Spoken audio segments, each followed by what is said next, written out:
My name is Claire Bouchard, and I work as a dispatcher for the RCMP in Whitehorse. I have been taking emergency calls for over 8 years now, and in that time I have heard some truly disturbing things come through those radio waves. Domestic violence calls, hunting accidents, missing persons reports, drug overdoses. You learn to compartmentalize, to keep your emotions in check when someone on the other end of the line is having the worst day of their lives. But there is one call that still haunts me today.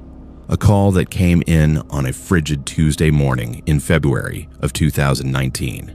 That was the day Emma Rousseau called to report that her boyfriend, Marcus LeBlanc, had not returned from what should have been a simple salvage run to the abandoned Bear Creek compound. Marcus was a 34-year-old mining equipment operator who had worked the goldfields around Dawson City for nearly a decade. He was one of those rugged Yukon men who could fix anything with an engine, troubleshoot hydraulic systems in sub-zero temperatures, and navigate the backcountry roads even during the worst blizzards. Emma had been dating him for about 3 years, and she told me that Marcus was the most reliable person she knew. He always called when he said he would call, always came home when he promised to be home. That is why she was so concerned when he failed to return from his trip to Bear Creek on Sunday evening as planned. According to Emma, Marcus had left early Saturday morning in his blue Ford pickup truck to drive the 10 kilometers east of Dawson City to the old Bear Creek compound. The abandoned mining complex, which had once been the headquarters for the Yukon Consolidated Gold Corporation from 1905 to 1966, was now owned by Parks Canada. While public tours had been discontinued years earlier due to environmental concerns, particularly mercury contamination from the gold extraction processes, the site was occasionally opened for special events. Marcus had heard through his network of fellow equipment operators that there were still some valuable parts and machinery left in the compound's massive machine shop. Hydraulic pumps, electrical components, steel cables, things that could be refurbished and used in current mining operations. Emma explained that Marcus had gotten permission from Parks Canada to survey the site and potentially salvage some of the abandoned equipment. He had all the proper documentation, had paid the required fees, and had even arranged to have any materials he removed properly documented for environmental safety reasons. This was not some illegal scavenging operation. Marcus was a professional who followed all the regulations. He had told Emma that he planned to spend Saturday surveying what was available, camp overnight in his truck, and then load up anything worthwhile on Sunday before driving back to Whitehorse. When Sunday evening came and went with no word from Marcus, Emma had initially assumed that he had found more equipment than expected and decided to stay an extra day to load everything properly. But when Monday passed with no phone call, no text message, and no sign of his distinctive blue Ford truck, Emma knew something was wrong. Marcus carried a satellite phone precisely for situations like this. The Yukon backcountry had plenty of dead zones for cell service, but satellite communication worked anywhere with a clear view of the sky. The fact that he was not responding to calls or messages on either his regular phone or the satellite device meant that something had gone very wrong. That was when Emma decided to call the RCMP. I took Emma's call at exactly 9:47 a.m. on that Tuesday morning. She was clearly trying to keep her voice steady, but I could hear the underlying panic in her tone. She gave me all the relevant information: Marcus's full name, the license plate number of his truck, the exact location where he had gone, and the timeline of when he was supposed to return. I assured her that we would send a patrol unit out to Bear Creek immediately to check on him. What I did not tell her, because I did not want to worry her further, was that we had already received reports of unusual activity in that area over the weekend. 2 different callers had contacted us on Sunday evening to report hearing what sounded like someone screaming in the vicinity of Bear Creek compound. Both callers lived several kilometers away from the site, but sound travels far in the cold, dry air of the Yukon winter. The screams had been brief, lasting only a few minutes each time, but loud enough and disturbing enough that the witnesses felt compelled to call police. At the time, we had assumed it might be someone calling for help after a vehicle breakdown or minor accident. We had sent a patrol car to check the main access road to Bear Creek, but the officer had not seen any vehicles or signs of distress. The screaming had stopped by the time our unit arrived, and there had been no follow-up reports. Now, with Marcus missing and Emma's call connecting the timeline, those screams took on a much more sinister significance. I immediately dispatched 2 patrol units to Bear Creek compound with instructions to conduct a thorough search of the entire area. I also contacted our search and rescue coordinator to put them on standby in case we needed helicopter support or additional ground teams. Something about this situation felt wrong from the very beginning, though I could not put my finger on exactly what was bothering me. The first patrol unit arrived at Bear Creek at approximately 11:15 a.m. What they found there defied all logical explanation and remains one of the most disturbing crime scenes I have ever been involved with, even though I was not physically present.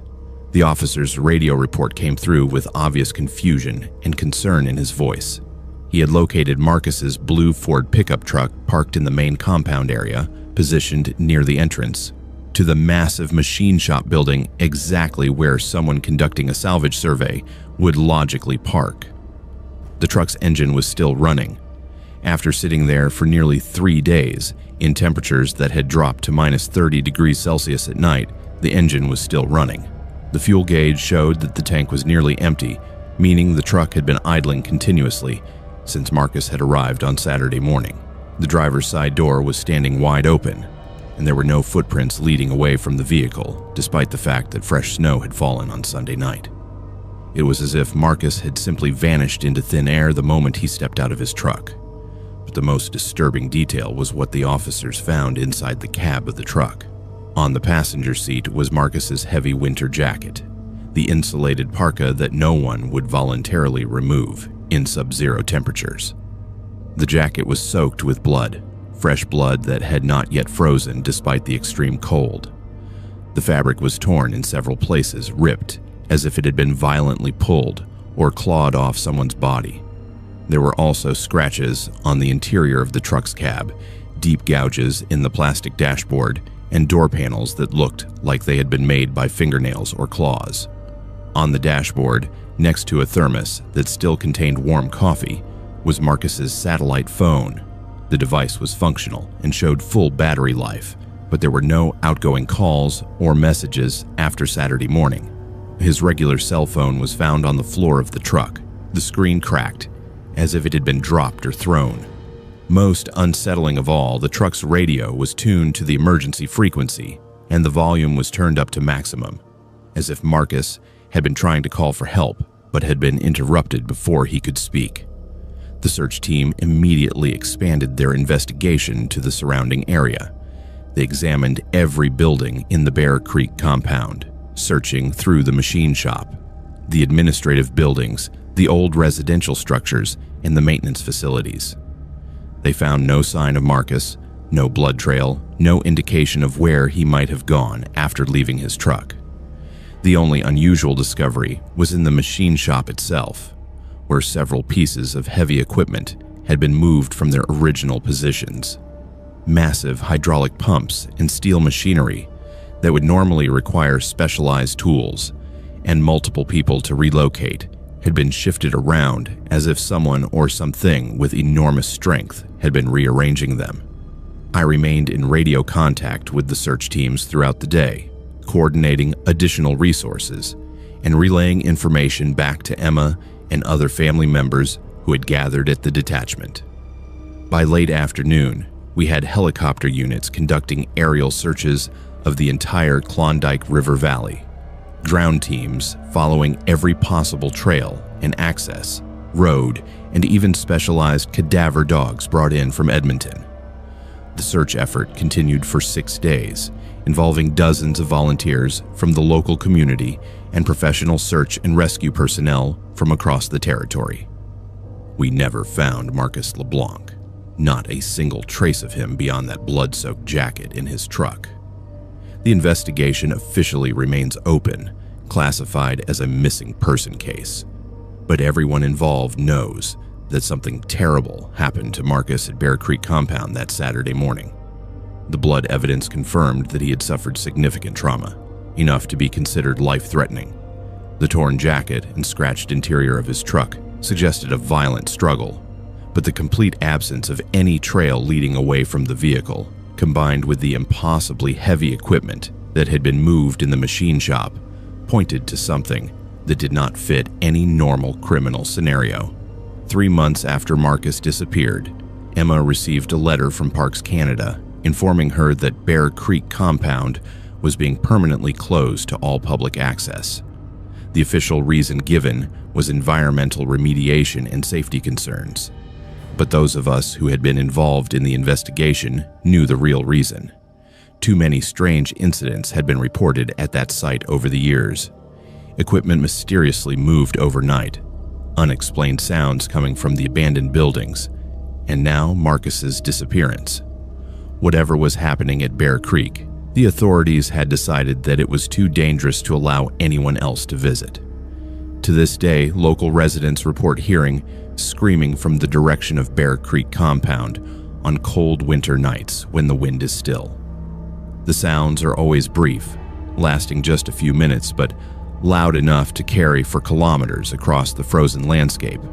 Some people claim the screaming sounds like Marcus calling for help, though that could just be the imagination of people who knew him and remember the case. What I know for certain is that Marcus LeBlanc went to Bear Creek Compound to salvage some equipment on a routine Saturday morning, and he never came home. His truck was found running with the door open and his jacket soaked in blood, but Marcus himself had vanished as completely as if he had never existed at all. When I was 16 years old, my cousin Etienne and I were camping along Mayo River during the summer solstice when something emerged from the water that defied explanation. This was back in June of 1997, and we had just finished our sophomore year at Robert Service High School in Dawson City. Our parents thought it would be good for us to spend some time outdoors, away from video games and television, so they had arranged for us to spend a week camping at McIntyre Park just outside the small community of Mayo. The park sits right on the banks of the Mayo River, and our families had been using it as a summer retreat destination for as long as I could remember. My name is Jean-Baptiste Morin, and I need to tell you about what happened during that camping trip, because it changed everything I thought I knew about the world. Etienne was my first cousin, the son of my father's younger brother, and we had grown up together like brothers. He was always the more adventurous of the two of us, the one who convinced me to explore places we probably should not have been exploring, the one who talked me into staying up past midnight to go fishing when we should have been sleeping.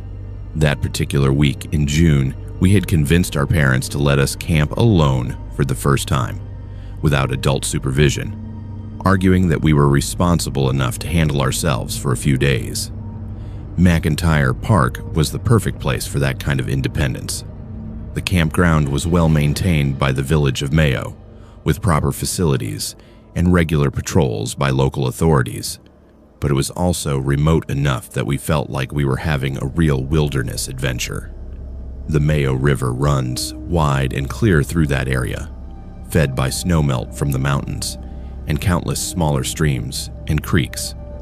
The water is cold year-round, even in the middle of summer, but it is also incredibly clean and filled with Arctic grayling, northern pike, and other fish that make for excellent eating when you cook them over an open fire. We had set up our tent in a spot about 50 meters back from the riverbank, in a grove of white spruce trees that provided good shelter from the wind and some privacy from the other campers who were scattered around the park. Our fishing gear was the latest and greatest that our parents could afford. Spinning rods with high-quality reels, tackle boxes filled with every type of lure and bait we thought we might need, and even a small aluminum boat that we had trailered up from Dawson City specifically for this trip. We spent the first 3 days of our week-long camping trip catching fish during the day and cooking them over our campfire in the evening, feeling very proud of ourselves for living off the land like our ancestors had done. It was on the 4th night, June 21st, the summer solstice, and the longest day of the year in the Yukon, that everything changed. The sun had finally set around 11:30 p.m., though it never gets truly dark during that time of year at our latitude. Instead, the sky takes on this beautiful twilight glow that lasts for hours, providing just enough light to see clearly, but creating an otherworldly atmosphere that makes everything look slightly unreal.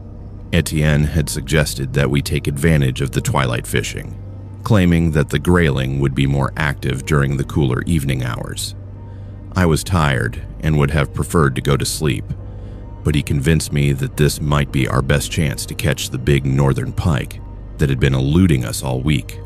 We launched our small boat around midnight and paddled out to the middle of the Mayo River, where the current was slower and the water was deeper. The river at that point was probably about 80 meters wide, with gravel bars and small islands creating channels and eddies that were perfect for fish habitat. We anchored in a spot where we had seen fish jumping earlier in the day and began casting our lines, using red and white spoons that were supposed to be irresistible to northern pike. The night was perfectly calm, with no wind and only the gentle sound of water flowing around our boat and the occasional splash of a fish jumping somewhere in the darkness. For about an hour, we had moderate success, catching several decent-sized grayling and one small pike that we released because it was below the size limit. We were working quietly, communicating mostly through hand gestures and whispers so as not to disturb the fish or wake up any other campers who might be sleeping nearby. The twilight was beginning to fade into true darkness when Etienne suddenly grabbed my arm and pointed toward the far shore of the river. Something was moving in the water, creating a V-shaped wake as it swam directly toward our boat. At first, we thought it was a beaver, which would not have been unusual. Beavers are common throughout the Yukon, and they are strong swimmers who often move around at night. The size of the wake suggested something about the right size for a large beaver, and the steady, purposeful way it was moving through the water was consistent with beaver behavior. We both relaxed and continued fishing, expecting the animal to either ignore us completely or give our boat a wide berth once it realized we were there. Beavers are generally not aggressive toward humans unless they feel cornered or threatened. But as the creature got closer, it became apparent that this was not a beaver. The swimming pattern was wrong, for one thing. Beavers swim with their heads above water and their backs partially submerged, creating a distinctive silhouette. This thing was swimming with only the very top of its head visible, moving through the water with a fluid, almost serpentine motion that no beaver could achieve. The wake it was creating was also too large and too consistent, suggesting something much bigger and more powerful than any beaver we had ever seen. When it reached the shallow water near our boat, the creature suddenly stood upright, not like a human standing up in waist-deep water, but like something that was designed to be bipedal, rising smoothly from a swimming position to a standing position without any of the awkwardness that would be expected from a four-legged animal trying to stand on its hind legs. It was now about 10 meters away from our boat, and we could see it clearly in the fading twilight. What we saw made no sense according to anything we knew about the natural world. The creature stood approximately 2.5 meters tall with elongated limbs that seemed slightly out of proportion for its torso. Its skin appeared to be dark, either naturally dark-colored or wet enough to appear dark in the dim light. But the most disturbing feature was its eyes, which were glowing with a steady yellow light, like the reflective eyes of a cat or dog caught in headlights, but much brighter and more intense. The glow was strong enough that we could see details of the creature's face, which was vaguely humanoid, but with features that were subtly wrong, as if someone had tried to recreate a human face from memory, but had gotten the proportions slightly off. For several minutes, the creature simply stood there in the water, watching us with those glowing yellow eyes. Neither Etienne nor I moved or spoke. We were both frozen with a combination of fear and fascination, unable to process what we were seeing, but instinctively understanding that we were in the presence of something that should not exist. The creature showed no signs of aggression, But there was something deeply unsettling about its stillness, the way it stood perfectly motionless while studying us with obvious intelligence. Then it spoke to us in perfect French, not the French that we spoke in school or heard on television, but the old-fashioned French that our grandparents used, full of expressions and pronunciations that had been preserved in the Yukon long after they had disappeared from France itself. Its voice was clear and strong, carrying easily across the water despite the fact that it was speaking in a normal conversational tone. What it said to us changed everything I thought I knew about the world and my place in it. Vous ne devriez pas être ici pendant que la terre se réveille, it said. You should not be here while the earth is awakening. Le pergélisol fond, et des choses qui devraient rester enterrées remontent à la surface. The permafrost is melting, and things that should stay buried are rising to the surface. Before either of us could respond, the creature raised one elongated arm and pointed toward the riverbank behind us. Suddenly, our vision was filled with images that were not coming through our eyes, but directly into our minds. We saw the Yukon landscape as it had existed thousands of years ago, during the last ice age, populated by massive creatures that dwarfed anything in the modern world. Woolly mammoths, giant, ground sloths, saber-toothed cats, and other prehistoric megafauna roamed across vast grasslands where forests now stood. But these were not the familiar Ice Age animals that we had learned about in school. Mixed in with the mammoths and giant beavers were creatures that belonged in nightmares, rather than any paleontology textbook. Things with too many legs or eyes, predators with impossible anatomies, and worst of all, beings that looked almost human, but were clearly something else entirely. We watched in horror as these nightmare creatures hunted and killed both the familiar Ice Age animals and each other, turning the ancient landscape into a battleground of unimaginable violence. The vision shifted, and we saw these creatures dying as the climate changed at the end of the Ice Age. But instead of simply becoming extinct, they were being frozen into the permafrost that was forming as the earth cooled. The creature in the river showed us layer after layer of permanently frozen ground, each containing the preserved remains of things that had lived and died during different periods of the Earth's history. Some of these remains were still alive, not dead, but dormant, waiting for the ice to melt and release them back into the world. As the vision continued, we saw the present-day Yukon, with mining equipment and human activity causing the permafrost to thaw more rapidly than it ever had before. We watched as the melting ice released first the familiar Ice Age animals that paleontologists were already discovering, then the DNA and bacteria from prehistoric organisms, and finally the things that were still alive, still waiting, still hungry after tens of thousands of years of frozen sleep. The creature lowered its arm, and the visions stopped as abruptly as they had begun. We were back in our boat on the Mayo River, staring at something that should not exist, while our minds struggled to process what we had just been shown. The creature looked at us for a few more moments, then spoke again in that same clear, ancient French. Dites aux autres ce que vous avez vu, it said. Tell the others what you have seen. Le temps presse, et ils doivent se préparer. Time is running short, and they must prepare. Without another word, the creature sank back beneath the surface of the river and disappeared. One moment, it was standing there in the shallow water. The next moment, there were only ripples spreading outward from where it had been.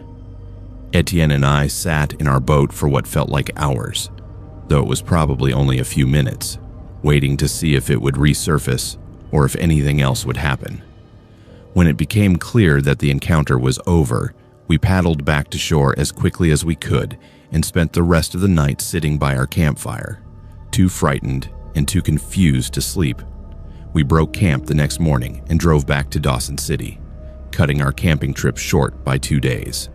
When our parents asked why we had returned early, we told them that we had gotten bored and missed home. We never told anyone about what we had seen in the Mayo River that night. Not our parents, not our friends, not anyone. Who would have believed us? Two teenage boys claiming to have met some kind of water creature that could speak French and show them visions of prehistoric monsters. We would have been laughed at, or worse, sent for psychological evaluation. But the years that followed proved that the creature had been telling us the truth. Etienne went on to study geology at the University of Alberta, and later became a specialist in permafrost research, working for the Yukon Geological Survey. His career has been dedicated to studying the effects of climate change on frozen ground, and he has confirmed everything that the creature showed us that night. The permafrost is indeed melting at an unprecedented rate, releasing preserved organic material that has been frozen for thousands of years. The scientific discoveries that have been made in the Yukon over the past 2 decades read like a catalog of the visions we were shown. Perfectly preserved woolly mammoth calves, ancient wolf pups with their DNA intact, and most disturbing of all, microorganisms and bacteria that have been dormant in the ice for millennia but are still viable when thawed. The scientific community celebrates these discoveries as windows into the prehistoric past, but Etienne and I know that they are something much more dangerous. Every few years, Etienne calls me with news of some new discovery in the permafrost, some new creature or organism that has been found in the melting ground. His voice always carries the same undertone of concern, the same awareness that we are witnessing the early stages of something that could be catastrophic. He has tried to raise concerns within the scientific community about the potential dangers of permafrost thaw, but his warnings are dismissed as overly cautious or sensationalistic. To this day, I believe that the creature we encountered in Mayo River that night was some kind of guardian or sentinel, something that had been watching over the frozen ground for thousands of years and maintaining the balance between the living world and the things that were meant to stay buried. Its warning was not just about climate change or environmental destruction, but about something much more fundamental and terrifying. The permafrost is not just a layer of frozen soil. It is a prison, and the locks are melting. My grandfather Henri Gagnon was a hunting guide in the Yukon for over 40 years. In 1987, he took a group of hunters up Kino Hill who would never make it back down. By that time, Grandpère had guided hundreds of hunting expeditions through the remote wilderness areas around the historic silver mining district, and he knew every game trail, every creek crossing, and every dangerous ravine between Mayo and the old mining camps. His reputation for bringing hunters safely back home while helping them bag trophy moose and caribou had spread across Canada and even into the United States. People would book hunting trips with Henri Gagnon 2 or 3 years in advance, knowing that a week in the Yukon wilderness with him was going to be the hunting adventure of a lifetime. My name is Gabriel Fournier, and I am telling you about what happened to my grandfather, because the official records do not tell the whole story. The RCMP investigation concluded that 4 experienced hunters from Ontario died in an accidental fall down an abandoned mine shaft on Kino Hill. But that explanation has never made sense to anyone who knew the men involved or understood the circumstances surrounding their disappearance.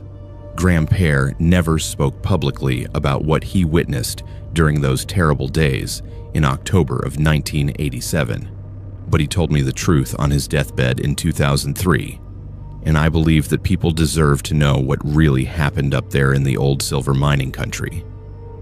The 4 hunters were all from the Toronto area, successful businessmen in their 40s and 50s who had been coming to the Yukon together for hunting trips for over a decade. Richard Lamont was a real estate developer who owned half of downtown Mississauga. Thomas Brennan was a construction company owner who had worked on some of the biggest projects in Ontario. David McLeod was a successful accountant who handled finances for several major corporations. And their group leader was William Sinclair, retired military officer who had served in Korea and was known for his meticulous planning and attention to detail. These were not weekend warriors or inexperienced city hunters trying to play at being outdoorsmen. They were serious, competent men who had spent weeks every year for the past 10 years hunting in remote areas of northern Canada. Grandpère had guided this same group of 4 hunters on 3 previous occasions, and he considered them to be among his most reliable clients. They always followed his instructions exactly, never wandered away from camp without permission, and had enough wilderness experience to be genuinely helpful rather than just extra baggage that needed to be looked after. When they booked their 1987 hunting trip, they specifically requested to hunt in the area around Kino Hill, even though Grandpère had warned them that the terrain there was more challenging and potentially dangerous than their usual hunting grounds.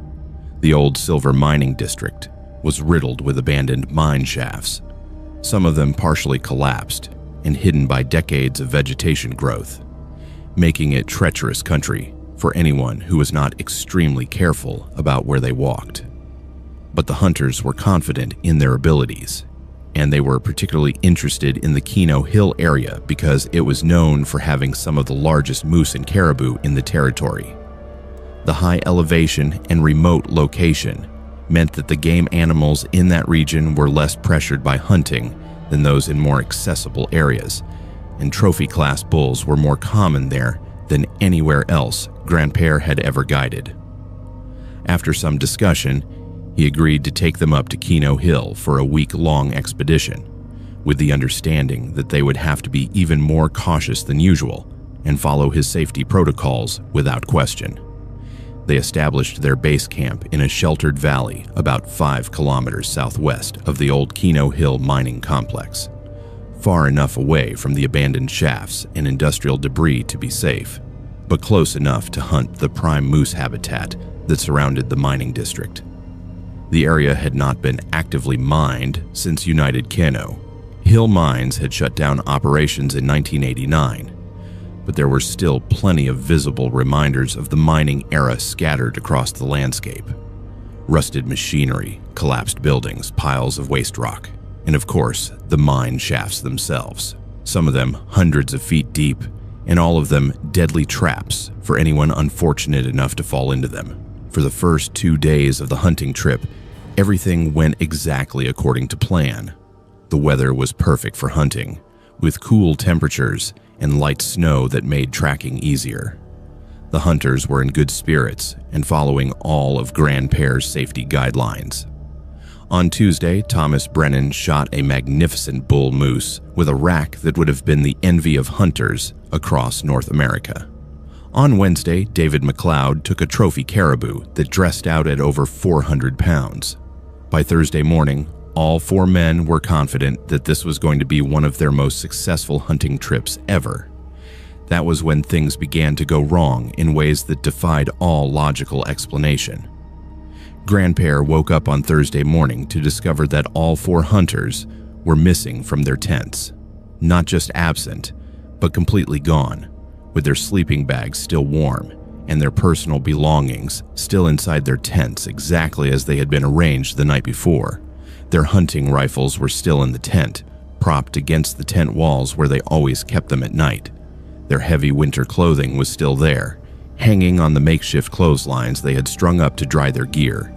Even their boots were still sitting outside their tent flaps, which meant that all 4 men had walked away from camp in the middle of the night wearing nothing but their long underwear and socks.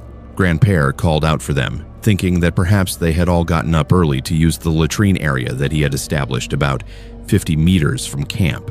When he received no response, he systematically searched the entire area around their base camp, looking for any sign of where they might have gone or what might have happened to them. What he found made no sense at all. There were footprints leading away from the camp, clearly made by 4 different men walking barefoot through the snow. But the tracks were wrong in ways that he still struggled to describe, even years later when he told me about it. The footprints were the right size and shape to have been made by the 4 missing hunters, but they showed no signs of the hesitation or careful stepping that would be expected from men walking barefoot through snow in sub-zero temperatures. Instead, the tracks showed a steady, purposeful stride, as if the men were completely comfortable walking without shoes across terrain that should have been painfully cold and difficult to navigate. Even more disturbing, the tracks were perfectly spaced and aligned, as if all 4 men had been walking in single file with exactly the same stride length and pace. Grandpère had tracked thousands of animals and hundreds of people during his decades as a guide, but he had never seen human tracks that showed such unnatural uniformity. He followed the trail for over 2 kilometers, through dense forest and across rocky terrain that would have been treacherous for anyone walking in bare feet. The tracks led directly toward the old Kino Hill mining complex, winding through the abandoned industrial area with the same steady, purposeful pace that they had maintained since leaving the camp. Grandpère began to feel genuinely frightened as he realized that the trail was leading directly toward some of the deepest and most dangerous mine shafts in the entire district. These were not the smaller prospect holes that dotted the landscape throughout the mining country, but the major production shafts that dropped straight down for hundreds of feet into the earth. When he finally caught up with the 4 hunters, what he saw convinced him that he was witnessing something that had no place in the natural world. Richard, Thomas, David, and William were standing in a perfect circle around the opening of the Ladue shaft, one of the deepest mine shafts in the Kino Hill district. They were motionless, staring straight down into the darkness below, and they had apparently been standing there for hours. Their feet and legs were blue with cold, and ice crystals had formed in their hair and on their skin, but they showed no signs of discomfort or awareness of their surroundings. When Grandpère called out to them, none of them responded or even acknowledged his presence. He approached them carefully, not sure what was happening, but increasingly certain that something was very wrong with the situation. As he got closer, he could see that their eyes were wide open but completely unfocused, as if they were looking at something far away, rather than the mine shaft directly in front of them. Their breathing was slow and shallow, almost like they were in some kind of trance or deeply meditative state. Most disturbing of all, they were all breathing in perfect synchronization, inhaling and exhaling at exactly the same time, as if they were sharing a single set of lungs. Grandpère tried shaking them, shouting at them, even slapping their faces, but nothing he did could break them out of whatever state they were in. They remained perfectly still, staring down into the mine shaft with that same blank, unfocused expression. After about 10 minutes of trying to rouse them, he made the decision to hike back to camp and get the emergency radio to call for help. He knew that the hunters were in immediate danger from hypothermia, and whatever was wrong with them was clearly beyond his ability to handle alone. The hike back to camp and the radio call to the RCMP took approximately 2 hours. Grandpère explained the situation as clearly as he could, though he knew that his account of 4 men standing motionless around a mine shaft in their underwear sounded impossible to believe. The dispatcher assured him that a rescue helicopter would be dispatched immediately, and that a full search and rescue team would be mobilized to assist with whatever medical emergency was occurring. But when Grandpère led the RCMP officers and paramedics back to the Ladue shaft 3 hours later, the 4 hunters were no longer standing around the opening. They were at the bottom of the shaft, more than 300 feet below ground level, all 4 of them dead from injuries consistent with having fallen from a great height. The rescue team spent 2 days recovering the bodies using specialized mining equipment and experienced cave rescue personnel. The official investigation concluded that the men had somehow fallen into the mine shaft, possibly while investigating the opening out of curiosity, and that their deaths were accidental. Grandpère never accepted that explanation, and neither do I. Men do not accidentally fall into mine shafts while standing around the perimeter in a perfect circle. They certainly do not all fall at exactly the same time, and they do not walk 2 kilometers through snow in bare feet to reach a mine shaft unless something is compelling them to do so.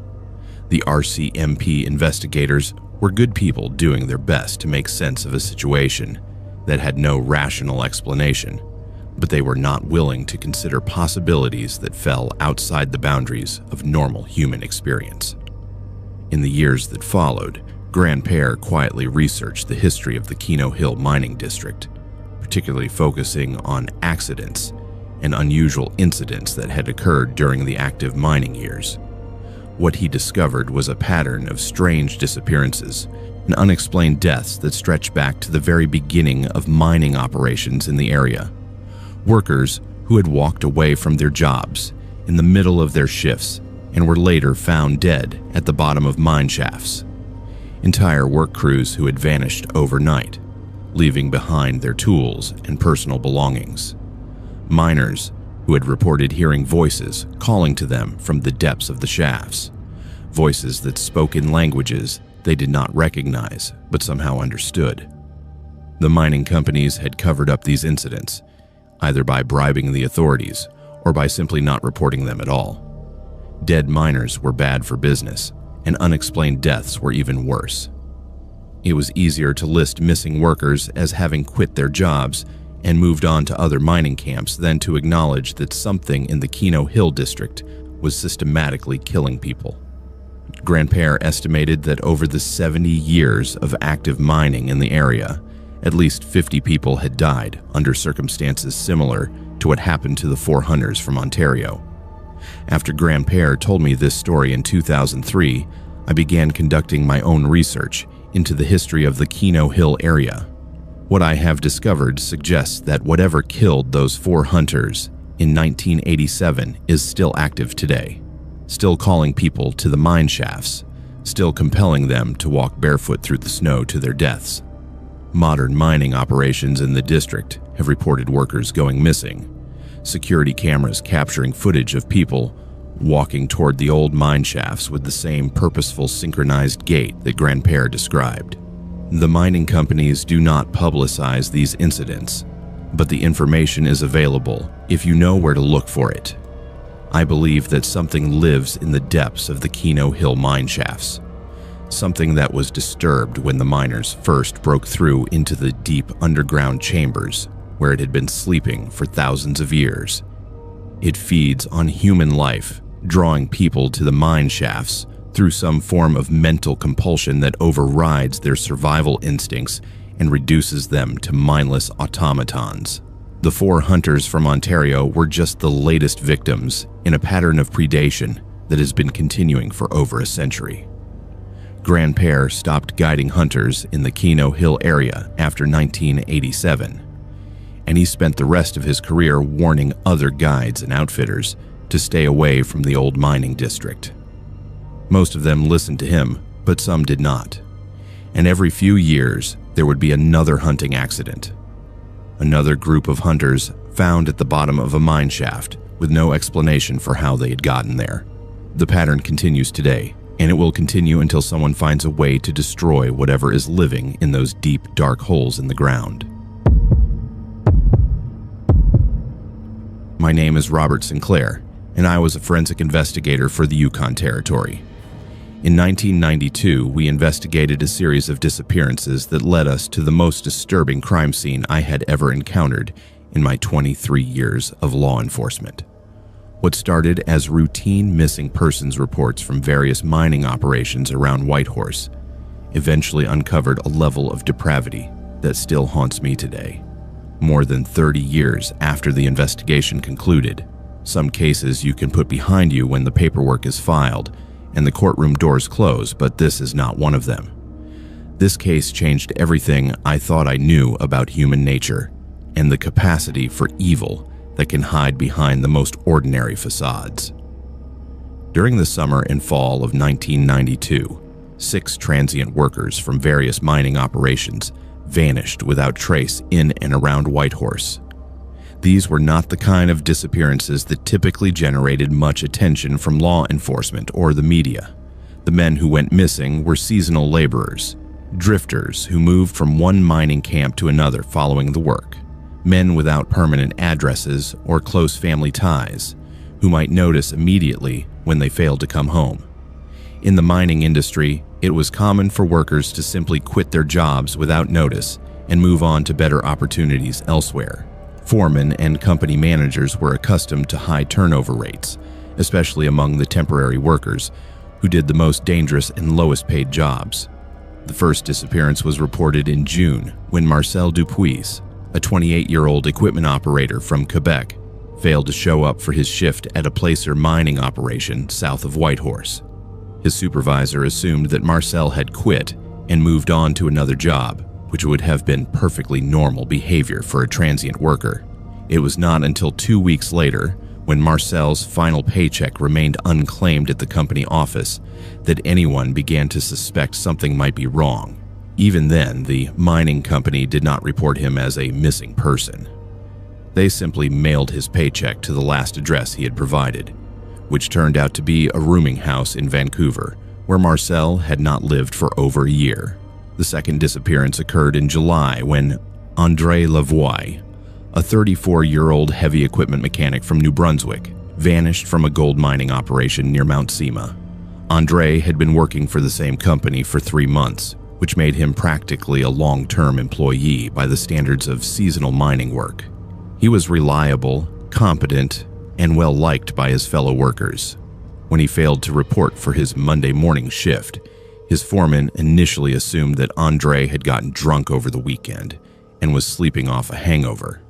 But when André failed to appear for the entire week and did not respond to messages left at the rooming house where he was staying, the company began to worry that he might have had an accident or medical emergency. The pattern continued through the summer and into the fall. François Bélanger disappeared from a mining camp near Carmax in August. Pierre Gagnon vanished from a construction site in Riverdale in September. Louis Caron went missing from a mining operation near Braeburn in early October. Each disappearance followed the same basic pattern.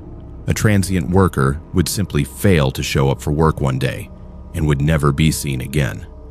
Their personal belongings would be left behind in their accommodations, their paychecks would go unclaimed, and there would be no indication of where they had gone or why they had left.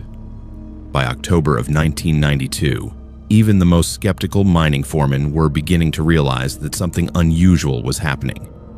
5 men disappearing over a period of 4 months might have been a statistical coincidence, but the pattern was too consistent to ignore. All of the missing men were French-Canadian. All of them were between the ages of 25 and 40. All of them were single with no permanent ties to the Yukon, and all of them had vanished without taking their personal belongings or collecting their final paychecks. More disturbing still, none of the missing men had been seen leaving their work sites or accommodations. They had simply vanished, as if they had never existed at all. The RCMP opened a formal investigation in November 1992, and I was assigned as the lead investigator due to my experience with missing persons cases and violent crime. My first step was to interview the supervisors, co-workers, and acquaintances of each missing man to determine if there were any common connections between them. What I discovered was that all 5 men had frequented the same tavern in downtown Whitehorse, a rough working-class bar called the Northern Lights that catered specifically to miners, construction workers, and other transient laborers. More significantly, several witnesses reported seeing the missing men talking to the same individual on multiple occasions, a middle-aged man named Douglas MacLeod, who worked as an equipment supplier for various mining operations throughout the territory. Douglas MacLeod was a well-known figure in the Yukon mining community. He had moved to Whitehorse from Saskatchewan in 1985 and had built a successful business supplying mining equipment, tools, and machinery parts to operations throughout the territory. He was considered to be a reliable businessman who provided good service at competitive prices, and he had developed relationships with most of the major mining companies in the region. MacLeod was also known to frequent the Northern Lights Tavern, where he often bought drinks for miners and construction workers while discussing business opportunities and job openings at various sites. Several witnesses told me that they had seen MacLeod talking to each of the missing men in the weeks before their disappearances. The conversations always followed a similar pattern. MacLeod would approach a worker who appeared to be between jobs or dissatisfied with their current employment situation, and he would mention that he knew of better opportunities at remote mining sites that needed experienced workers. He would offer to provide transportation to these job sites, claiming that the mining companies would reimburse him for the travel expenses once the workers were hired. To men who were struggling financially or looking for better paying work, these offers were extremely attractive. Based on this information, I obtained a search warrant for McLeod's business premises and residence. What we found there was the most horrifying crime scene I had ever encountered in my career. McLeod lived alone in a large house on the outskirts of Whitehorse, situated on 10 acres of heavily wooded property that provided complete privacy from neighbors and passing traffic. The house itself appeared normal from the outside, a typical 2-story log construction that would not have attracted any unusual attention. But the basement had been converted into something that belonged in a horror movie rather than a residential home. The basement contained a fully equipped butcher shop, complete with industrial meat processing equipment, refrigeration units, and specialized tools for cutting and preparing animal carcasses, except that the evidence clearly indicated that this equipment had not been used for processing animals. Human remains were found in the industrial freezers, carefully packaged and labeled with dates and what appeared to be cooking instructions. The cutting tables showed traces of human blood and tissue, and the specialized knives and saws had been used to dismember human bodies with the same precision and efficiency that would be expected from a professional butcher. Most disturbing of all, we found a detailed journal that McLeod had been keeping, documenting his activities with the same meticulous attention to detail that he applied to his business operations. The journal entries described how he would identify potential victims at the Northern Lights Tavern, approach them with offers of employment, and lure them to his property under the pretext of providing transportation to remote job sites.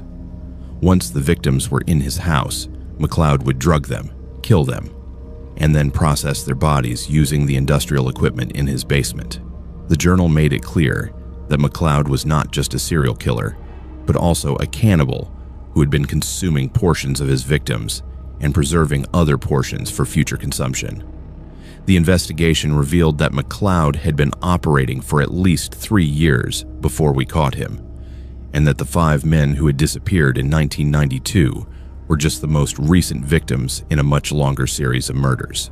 The journal entries and physical evidence suggested that McLeod had killed at least 12 people, all of them transient, workers who fit the same basic profile as the 1992 victims. The remote location of his property, combined with his reputation as a respected businessman, had provided him with the perfect cover for his crimes. Douglas McLeod was arrested without incident at his business office in downtown Whitehorse.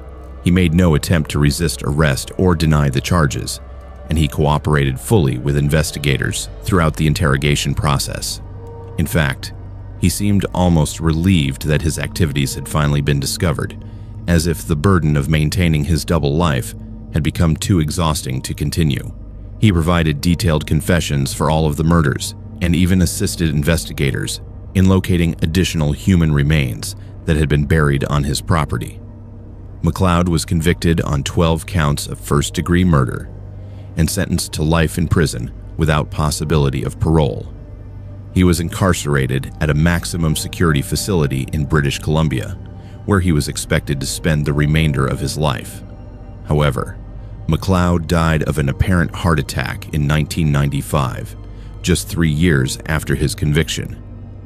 His death meant that several aspects of the case were never fully resolved, particularly the exact number of victims and the locations of all the human remains. The investigation also revealed that McLeod had been selling processed meat to several restaurants and food service operations in Whitehorse, claiming that it was wild game such as moose, caribou, and deer. Laboratory analysis confirmed that at least some of this meat had been human flesh, meaning that an unknown number of people in Whitehorse had unknowingly consumed portions of McLeod's victims. This information was never released to the public, as authorities determined that it would cause unnecessary panic and trauma without serving any useful purpose. The Northern Lights Tavern closed permanently 6 months after McLeod's arrest, not because of any official action, but because the business could not survive the association with the crimes. The building stood empty for several years before being demolished and replaced with a parking lot. McLeod's house and property were seized by the territorial government and have remained vacant ever since, despite several attempts to sell or redevelop the land. Local residents report that the property has an unsettling atmosphere that makes it impossible to use for any normal purpose. To this day, the McLeod case remains the most disturbing criminal investigation in Yukon territorial history. The systematic nature of the murders, combined with the cannibalistic elements and the fact that McLeod had been operating undetected for years, challenged every assumption that law enforcement had about the nature of violent crime in small, isolated communities. The case also highlighted the vulnerability of transient workers who had no permanent connections to the communities where they worked, making them perfect targets for predators who understood how to exploit their circumstances. Even now, more than 30 years after the investigation concluded, I still receive calls from law enforcement agencies across Canada asking for advice on similar cases involving missing transient workers. The McLeod investigation established protocols for tracking and investigating disappearances among seasonal laborers that are still used today. But more than anything else, the case serves as a reminder that the most dangerous predators are often the ones who appear most normal and trustworthy, the ones who integrate themselves so thoroughly into their communities that no one suspects what they are capable of doing. When I was 28 years old, my wife Marianne and I bought a cabin on Lake Leurge. We thought we had found paradise until we learned why the previous owners left so suddenly. This was back in March of 1994, and we had been living in Vancouver for nearly 5 years, working demanding jobs in the tech industry that left us exhausted and stressed most of the time. The idea of owning a remote cabin in the Yukon, where we could escape for weekends and holidays, seemed like the perfect solution to the burnout we were both experiencing. Lake Leurge was exactly what we had been dreaming about. Pristine wilderness, crystal clear water, and absolute silence except for the sounds of nature. My name is Philippe Arsenault, and I need to tell you about what happened during our first winter at the cabin, because it changed everything we thought we knew about the natural world.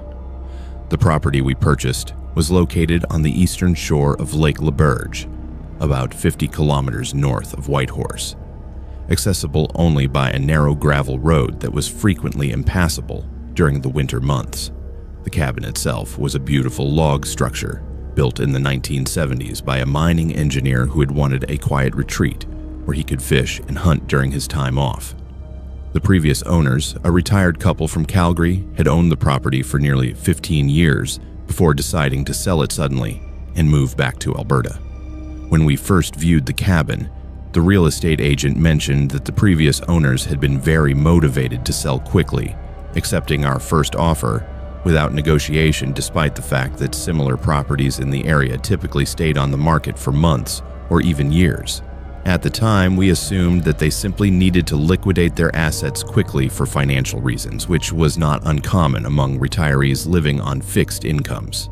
The agent also mentioned that the previous owners had left behind most of the furniture and equipment, including a generator, propane appliances, and even a small aluminum boat with an outboard motor. Again, we interpreted this as evidence that they needed to make a quick sale rather than as a warning sign that something might be wrong with the property. The local residents in Braeburn, the closest community to our cabin, were polite but somewhat evasive when we introduced ourselves and mentioned that we had purchased the Lake Leurge property. Several people made vague comments about the previous owners being fine people who kept to themselves, but no one would provide any specific information about why they had left so suddenly. One elderly man at the general store mentioned that the previous owners had been regular customers for over a decade, then had stopped coming to town completely during their final year at the cabin. When we asked if he knew why they had left, he just shrugged and changed the subject to the weather forecast. For the first 8 months of ownership, we used the cabin exactly as we had planned, driving up from Vancouver every few weeks for long weekends of hiking, fishing, and relaxation. The property was everything we had hoped it would be: peaceful, beautiful, and completely isolated from the pressures of city life. Lake Leurge was perfect for canoeing and fishing during the summer months, and the surrounding forest provided excellent opportunities for wildlife observation and photography. We saw moose, caribou, black bears, and dozens of bird species that we had only read about in nature guides. The cabin was comfortable and well maintained, with a stone fireplace that kept the interior warm even during the coldest nights. Everything changed during our first extended stay in December of 1994, when we decided to spend 2 weeks at the cabin during the Christmas holidays. This was the first time we had been there during the deep winter months, when the lake was completely frozen and the daylight hours were reduced to just a few hours of dim twilight. The temperature dropped to minus 40 degrees Celsius, and the snow was deep enough to make the access road completely impassable without snowshoes or a snowmobile. We had prepared for these conditions, bringing enough food and fuel to last for 3 weeks, if necessary, and we were looking forward to experiencing the Yukon winter in all its harsh beauty. On our third night at the cabin, December 23rd, Marianne woke me up around midnight to point out strange blue lights that were visible through our bedroom window. At first, I thought she was seeing the aurora borealis, which would not have been unusual at our latitude during the winter months. But when I looked outside, it was immediately apparent that these lights were nothing like the northern lights that we had seen on previous visits. Instead of the dancing, shimmering curtains of light that characterized the aurora, these were distinct points of blue light that appeared to be moving beneath the surface of the frozen lake. From our bedroom window, we could see approximately a dozen individual lights, each about the size and brightness of a streetlight, distributed across the portion of the lake that was visible from our cabin. The lights were clearly underwater, shining up through what had to be at least 3 feet of solid ice, but somehow they were bright enough to illuminate the snow-covered surface above them. They moved in slow, deliberate patterns, sometimes individually and sometimes in small groups, as if they were being controlled by some kind of intelligence rather than drifting randomly with underwater currents. We watched the lights for about an hour, fascinated and increasingly puzzled by what we were seeing. Neither of us had any scientific explanation for underwater lights that could penetrate solid ice, especially lights that moved in such organized patterns. I considered the possibility that they might be some kind of bioluminescent organisms, but I had never heard of any freshwater species that could produce that kind of sustained bright light. Marianne suggested that they might be artificial lights from some kind of underwater research equipment, but Lake Leurge was far too remote and inaccessible to support that kind of scientific operation, especially during the winter months. The next morning, we snowshoed out onto the frozen lake to investigate the area where we had seen the lights. The ice was solid and thick, showing no signs of recent disturbance or unusual activity. There were no holes, cracks, or thin spots that might have explained how lights could penetrate from below. The snow on the surface was unmarked except for animal tracks, mostly rabbits and ptarmigan, with no indication that anyone else had been in the area recently. We spent several hours examining different portions of the lake, but found no physical evidence that could explain the mysterious lights. The lights appeared again on the following night, December 24th, and this time they were significantly brighter and more active. Instead of the slow, random movements we had observed the night before, the lights began forming geometric patterns beneath the ice. Triangles, squares, and more complex shapes appeared and dissolved as the lights moved into different configurations. The patterns were too precise and deliberate to be random, clearly indicating some form of purposeful intelligence behind their movements. Most disturbing of all, some of the patterns resembled letters and numbers, as if whatever was controlling the lights was attempting to communicate with us. On Christmas morning, Marianne discovered that the lights had left physical marks on the surface of the lake. The geometric patterns that we had seen the night before were now etched into the ice itself, burned or melted into the surface, with precision that would have been impossible to achieve using any normal means. The lines were perfectly straight, and the curves were geometrically perfect, as if they had been created using sophisticated equipment rather than natural processes. The marks were approximately 3 inches deep and showed no signs of refreezing, suggesting that whatever had created them had generated intense heat. Over the following week, the lights became increasingly active, and the patterns they created became more complex and recognizable. By New Year's Eve, we realized that the lights were spelling out names and dates in the ice. Not random names, but specific names that we later discovered belonged to people who had drowned in Lake Leurge during the past several decades. Sarah Mackenzie, 1973. Robert Wilson, 1981. Jennifer Lavoie, 1987. Marie Gagnon, 1990. Each name was accompanied by a date that corresponded to documented drowning incidents that had occurred in the lake over the past 20 years. The implications of what we were witnessing were terrifying. These were not natural phenomena or scientific anomalies, but some form of supernatural communication from people who had died in the lake. The precision and intelligence behind the light patterns suggested that the spirits of the drowning victims were somehow trapped beneath the ice, trying to communicate with the living world. The previous owners of the cabin had obviously experienced the same phenomena, which explained their sudden decision to sell the property and leave the area permanently. On January 2nd, the lights began spelling out specific requests rather than just names and dates.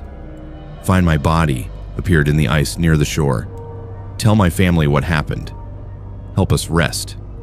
The messages became increasingly desperate and emotional, with phrases like, "Please do not ignore us," and "We have been waiting so long," burned into the surface of the lake. It became clear that the spirits were not just trying to communicate, but were actively seeking help from the living to resolve their unfinished business. Marianne and I spent the remainder of our stay researching the drowning incidents that the spirits had identified.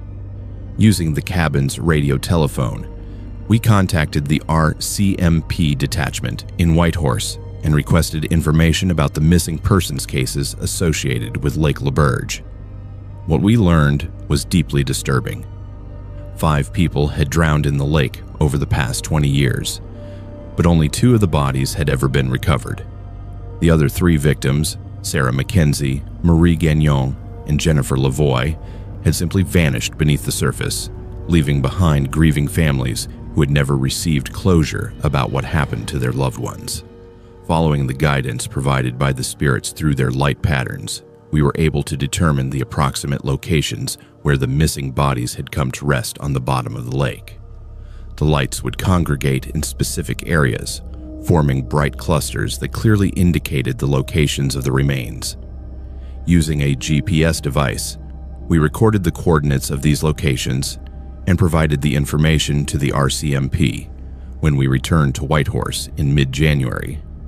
The Royal Canadian Mounted Police initially expressed skepticism about our account of supernatural communication through underwater lights, but they agreed to investigate the locations we had identified once the lake thawed sufficiently to allow diving operations.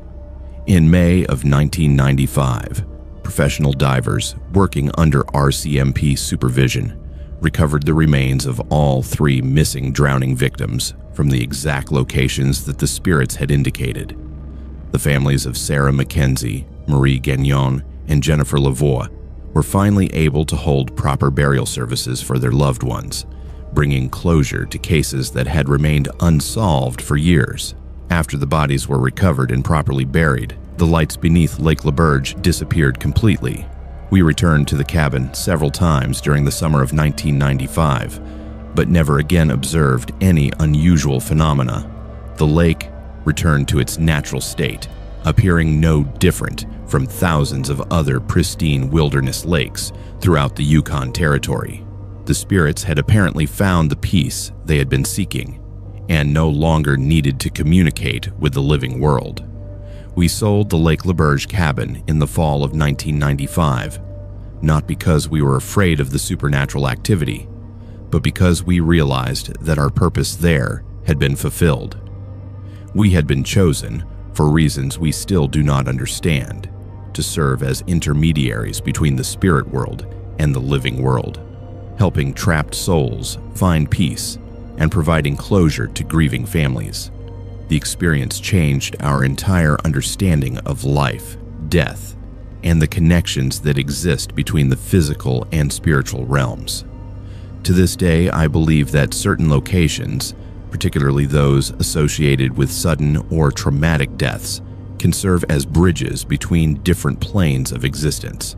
Lake Leurge was one such place, where the boundary between life and death had become permeable, allowing communication between spirits and living people under the right circumstances. The lights were not a supernatural threat, but rather a desperate attempt by trapped souls to complete their unfinished business and find the rest that had been denied to them by their sudden, unexpected deaths beneath the frozen surface of the lake. My name is Michelle Tremblay, and I coordinate search and rescue operations out of Dawson City. In 2003, we received a distress call that led to one of our strangest cases. I have been working in emergency response services for nearly 15 years, and in that time I have dealt with everything from mining accidents to aircraft crashes to hunters who got lost in the wilderness during blizzards. The Yukon is a harsh and unforgiving place, where a small mistake or a moment of bad luck can quickly become a life or death situation. Most of the calls we receive follow predictable patterns, with outcomes that make sense even when they are tragic. But there are some cases that defy all logical explanation, cases that challenge everything you think you know about the natural world and human behavior. The incident I am about to describe occurred in late August of 2003, during what should have been perfect weather for outdoor research activities. A team of 3 geologists from the University of British Columbia had been conducting mineral surveys in the Ogilvie Mountains, a remote range located about 200 kilometers northeast of Dawson City, near the Arctic Circle. The team consisted of Dr. James Sinclair, a 45-year-old professor of geology who had been leading field research expeditions for over 20 years, Dr. Sarah McLeod, a 32-year-old specialist in mineral exploration who had worked throughout northern Canada, and Martin Dubois, a 26-year-old graduate student who was completing his master's degree in geological sciences. The research project was funded by the Canadian Geological Survey and focused on identifying potential rare earth mineral deposits in areas that had not been thoroughly explored during previous geological surveys. The Ogilvie Mountains were particularly interesting because they contained rock formations that were similar to those found in other locations where valuable mineral deposits had been discovered. The team was equipped with sophisticated geological instruments, satellite communication equipment, and enough supplies to sustain them for 2 weeks in the remote wilderness. They had filed detailed itineraries with both their university and our search and rescue coordination center, including specific coordinates for their research sites and scheduled check-in times. Dr. Sinclair was an experienced wilderness researcher who had led dozens of similar expeditions throughout the Canadian Arctic. He was known for his meticulous attention to safety protocols and his insistence that his team members follow established procedures for remote area research. Dr. McLeod had worked in isolated locations throughout northern British Columbia and the Northwest Territories, and she was considered to be one of the most competent field researchers in her department. Martin Dubois was relatively inexperienced in remote wilderness work, but he had been carefully selected for the expedition because of his technical expertise and his demonstrated ability to follow instructions precisely. The team established their base camp on August 22nd at coordinates that placed them in a broad valley surrounded by peaks that rose to elevations of over 2,000 meters above sea level. The location provided good access to the specific rock formations they wanted to study, while also offering shelter from the wind and proximity to a reliable water source. They were equipped with a high-frequency radio system that allowed them to communicate with our coordination center twice daily at 0800 hours and 1800 hours, providing updates on their research progress and confirming that all team members were healthy and safe. For the first 4 days of their expedition, everything proceeded exactly according to plan. The team made their scheduled radio contacts on time, reported that their research was progressing well, and indicated that they had not encountered any problems or safety concerns. Dr. Sinclair's reports were professional and detailed, describing the geological samples they had collected, the measurements they had taken, and their plans for the following day's activities. The weather in the area was excellent, with clear skies, moderate temperatures, and no precipitation that would have interfered with their fieldwork.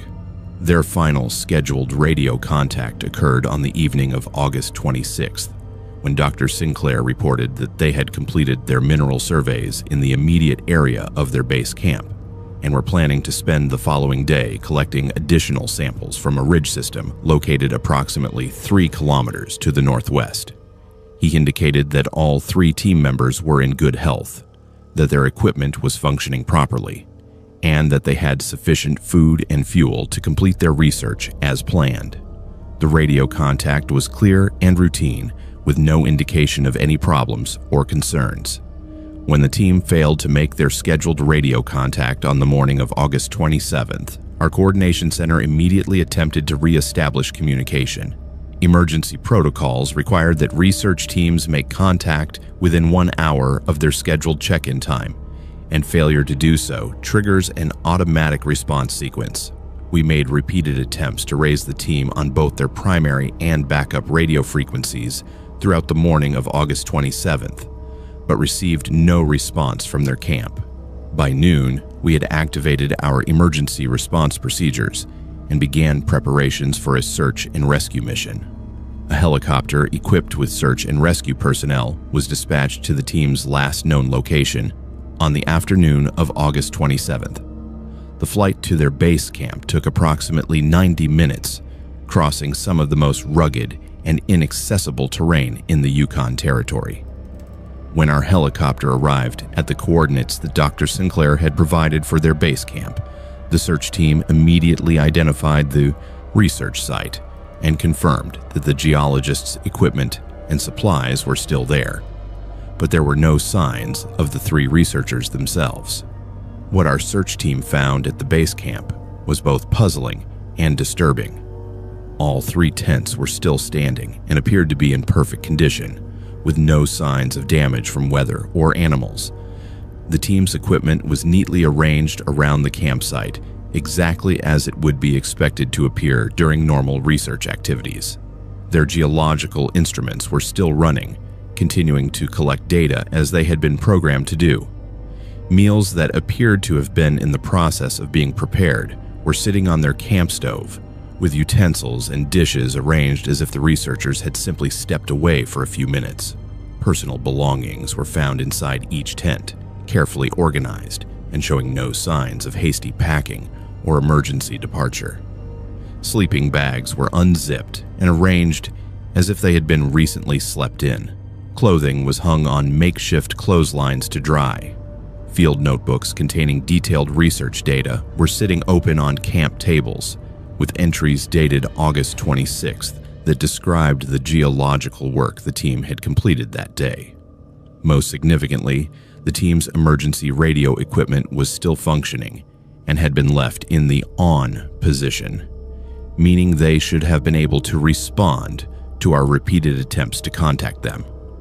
Our helicopter search team conducted aerial reconnaissance of the entire area surrounding the base camp, covering approximately 100 square kilometers of mountainous terrain. They searched every ridge, valley, creek bed, and open area within walking distance of the camp, looking for any signs of the missing researchers. Ground teams were inserted at multiple locations to conduct more detailed searches of areas that could not be adequately examined from the air. The search effort continued for 3 days, involving 2 helicopters, 12 ground personnel, and specialized search dogs trained to locate missing persons. On August 30th, exactly 5 days after they had missed their scheduled radio contact, the 3 researchers were discovered by one of our helicopter teams. They were found walking in slow, deliberate circles around their base camp, approximately 50 meters from their tents, moving in a pattern that formed a perfect circle with a diameter of about 20 meters. All 3 were suffering from severe hypothermia and dehydration, despite the fact that the weather had been relatively warm during their disappearance and they had access to adequate food and water at their campsite. When our rescue personnel approached the researchers, they showed no recognition of the helicopter or the search team members. They continued walking in their circular pattern, staring straight ahead with blank expressions, apparently unaware of their surroundings or their condition. They did not respond to verbal commands, physical contact, or medical examination. Their movements were mechanical and synchronized, as if they were all following the same invisible set of instructions.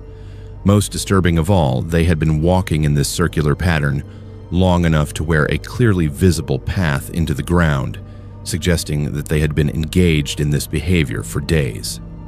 All 3 researchers were immediately evacuated to the hospital in Whitehorse for medical evaluation and treatment.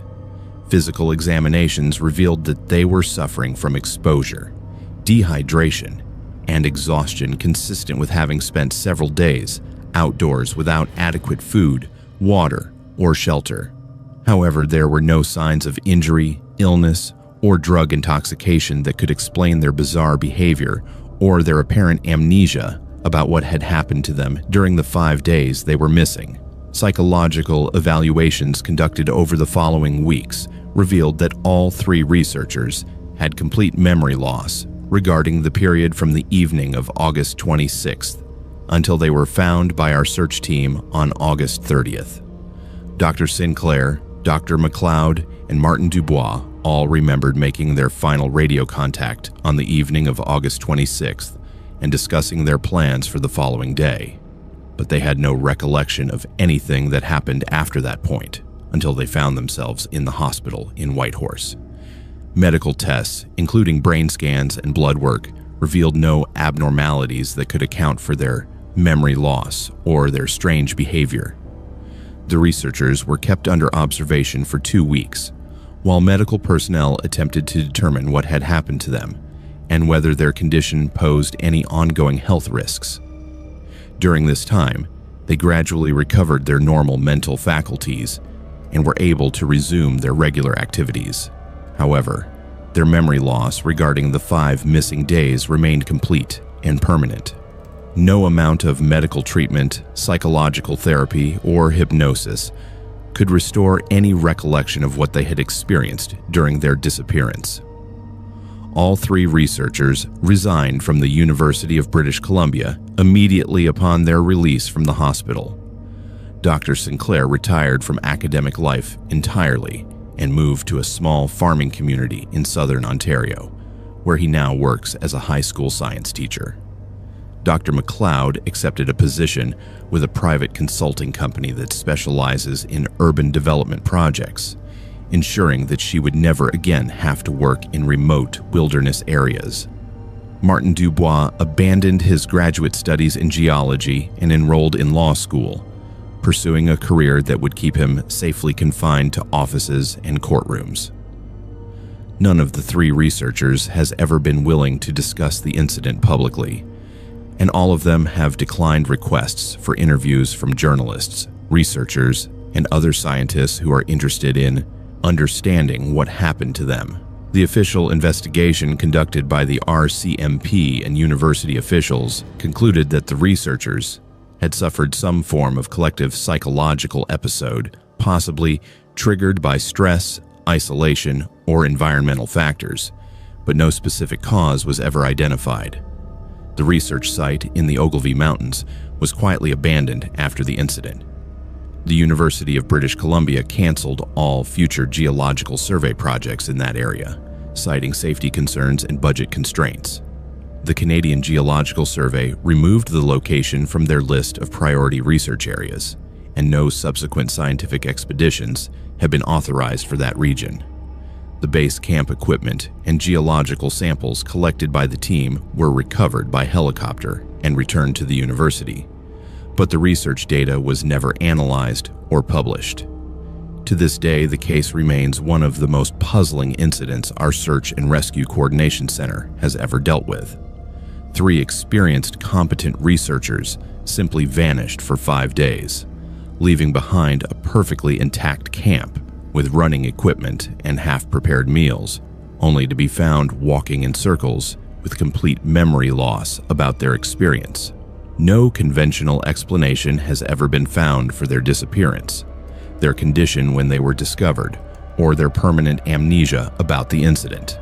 I believe that something in those remote mountains affected the researchers in ways that our medical and scientific knowledge cannot adequately explain. Whether it was some form of environmental toxin, electromagnetic phenomenon, or something even more unusual, it created a situation that was beyond the normal parameters of human experience. The fact that all 3 researchers immediately left their careers and refused to return to remote wilderness areas suggests that on some level, even though they could not consciously remember what happened, they retained an instinctive fear of encountering it again. When I was 19, I worked at the gas station in Carmax. It was a quiet job until the day a customer walked in covered in blood, claiming he had been attacked by a hitchhiker. My name is Jean-Paul Dubois, and I need to tell you about what happened during the summer of 1998, because it was the beginning of one of the most disturbing criminal cases in Yukon Territory history. At the time, I was just a kid trying to earn money for college, working the night shift at the only gas station in Carmax, a small community of about 500 people located on the banks of the Yukon River. It was the kind of job where nothing ever happened, where the biggest excitement was usually a tourist asking for directions or a trucker stopping for coffee and fuel on his way to Alaska. Carmax sits at the junction of the Klondike Highway and the Robert Campbell Highway, making it an important stopping point for travelers heading north to Dawson City or west toward Ross River. The gas station where I worked was open 24 hours a day to serve the steady stream of long-haul truckers, tourists, and mining workers who passed through town at all hours. During the day shift, there was plenty of business, but the night shift from 11 p.m. to 7 a.m. was usually dead quiet, with maybe 3 or 4 customers during the entire 8-hour period. Most nights I spent my time reading magazines, restocking shelves, and counting down the hours until my replacement arrived in the morning. That changed on the night of June 15th, 1998, when a man stumbled into the station around 2:30 a.m. in a state of obvious distress. He was a white male, approximately 35 years old, medium height and build, wearing jeans and a plaid shirt that was torn and stained with what appeared to be blood. His face and hands were scratched, and he was breathing heavily as if he had been running. When he entered the store, he immediately approached the counter where I was sitting and began talking rapidly, his words tumbling over each other as he tried to explain what had happened to him. His name was Thomas Brennan, and he claimed to be driving from Whitehorse to Dawson City when he had picked up a hitchhiker south of Carmax.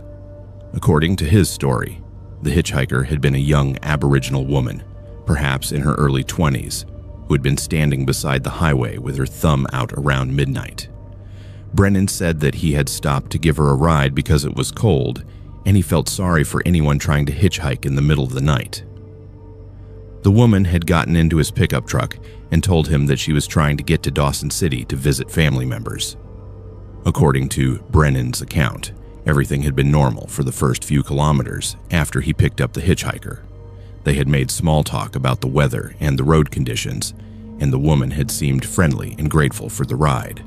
But as they approached the outskirts of Carmax, Brennan claimed that the woman's behavior had suddenly changed. She had become agitated and aggressive, accusing him of driving too fast and demanding that he pull over immediately. When he had tried to calm her down and explain that they were almost in town, she had pulled out a knife and threatened to kill him.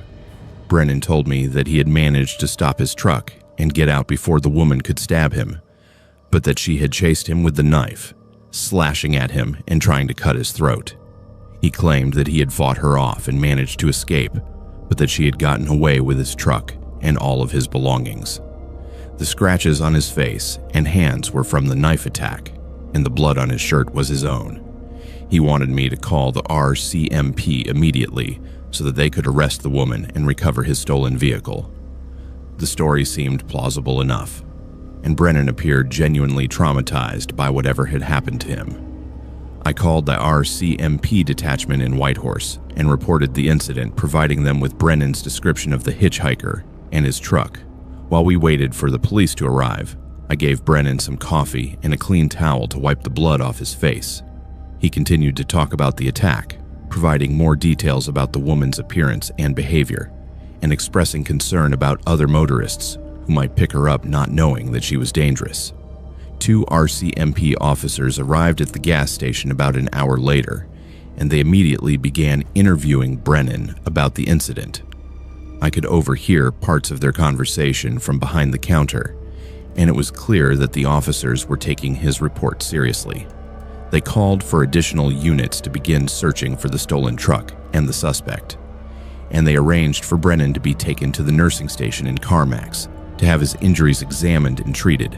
Before they left, one of the officers asked me to provide a statement about what Brennan had told me and what condition he had been in when he arrived at the station. The investigation continued throughout the following day, with RCMP officers interviewing residents of Carmax and nearby communities to determine if anyone had seen the hitchhiker or the stolen truck. Roadblocks were established on the highways leading north and south from Carmax, and all vehicles matching the description of Brennan's truck were stopped and searched. The local radio station broadcast bulletins warning motorists not to pick up hitchhikers in the area and describing the suspect as armed and dangerous. But as the investigation progressed, inconsistencies began to emerge in Brennan's story. The first problem was that no one in Carmax or the surrounding area had seen any hitchhikers on the night of the incident. The highway through that area was well traveled, and local residents were accustomed to seeing people walking along the road or trying to catch rides.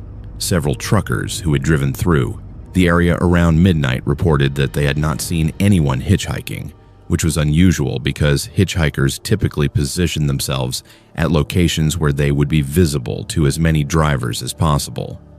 More significantly, there were no witnesses to corroborate any part of Brennan's story.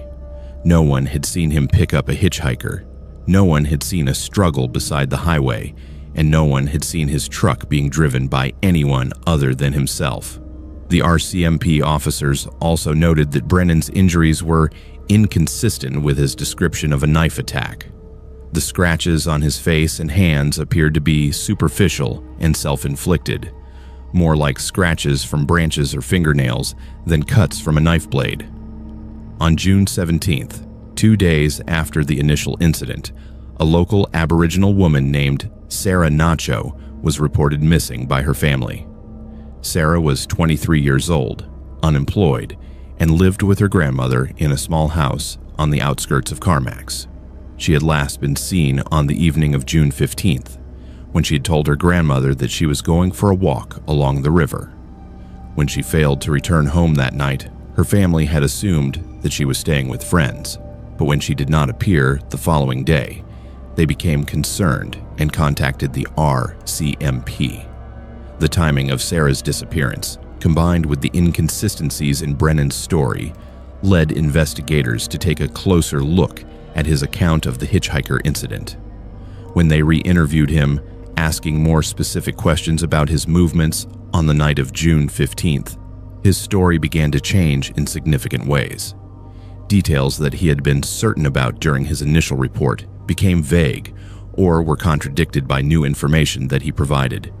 Most importantly, he was unable to provide a satisfactory explanation for why he had been driving through Carmax in the middle of the night, when his stated destination was Dawson City. On June 20th, RCMP officers obtained a search warrant for Brennan's motel room in Whitehorse, where he had been staying since the incident. During the search, they discovered several items that connected him to Sarah Nacho's disappearance. Among his belongings were pieces of women's jewelry that Sarah's grandmother identified as having belonged to her granddaughter. There were also photographs of Sarah that had been taken without her knowledge, apparently while Brennan had been stalking her in the days before her disappearance. Most damaging of all, investigators found Sarah's body buried in a shallow grave beside the Yukon River, approximately 5 kilometers south of Carmax. The location was in a remote area that was not visible from the highway, but that could be reached by driving on mining access roads that Brennan had somehow known about, despite claiming to be unfamiliar with the area. Sarah had been sexually assaulted and murdered, and the physical evidence at the burial site clearly linked Brennan to the crime.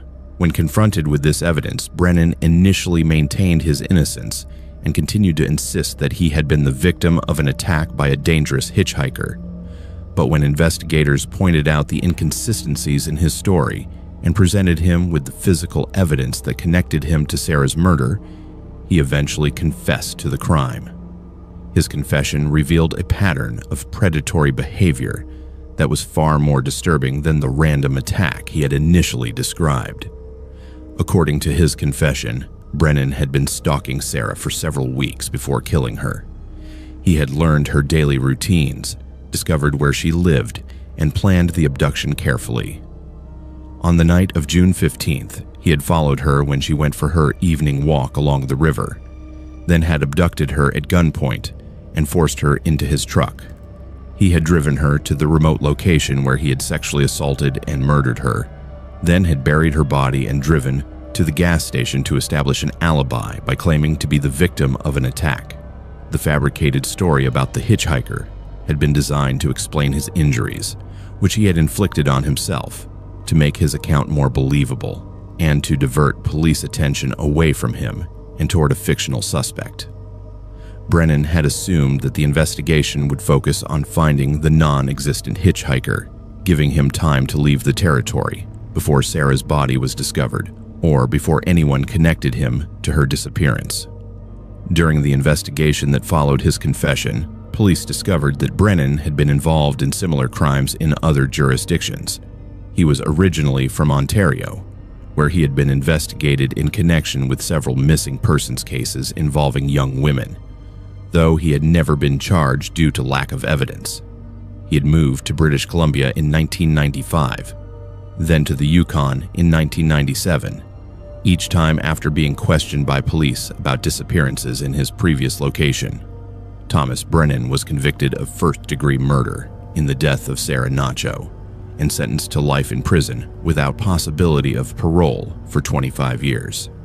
During his trial, evidence was presented suggesting that he might have been responsible for the disappearances of other women along the Alaska Highway, but he was never charged with additional crimes due to insufficient evidence.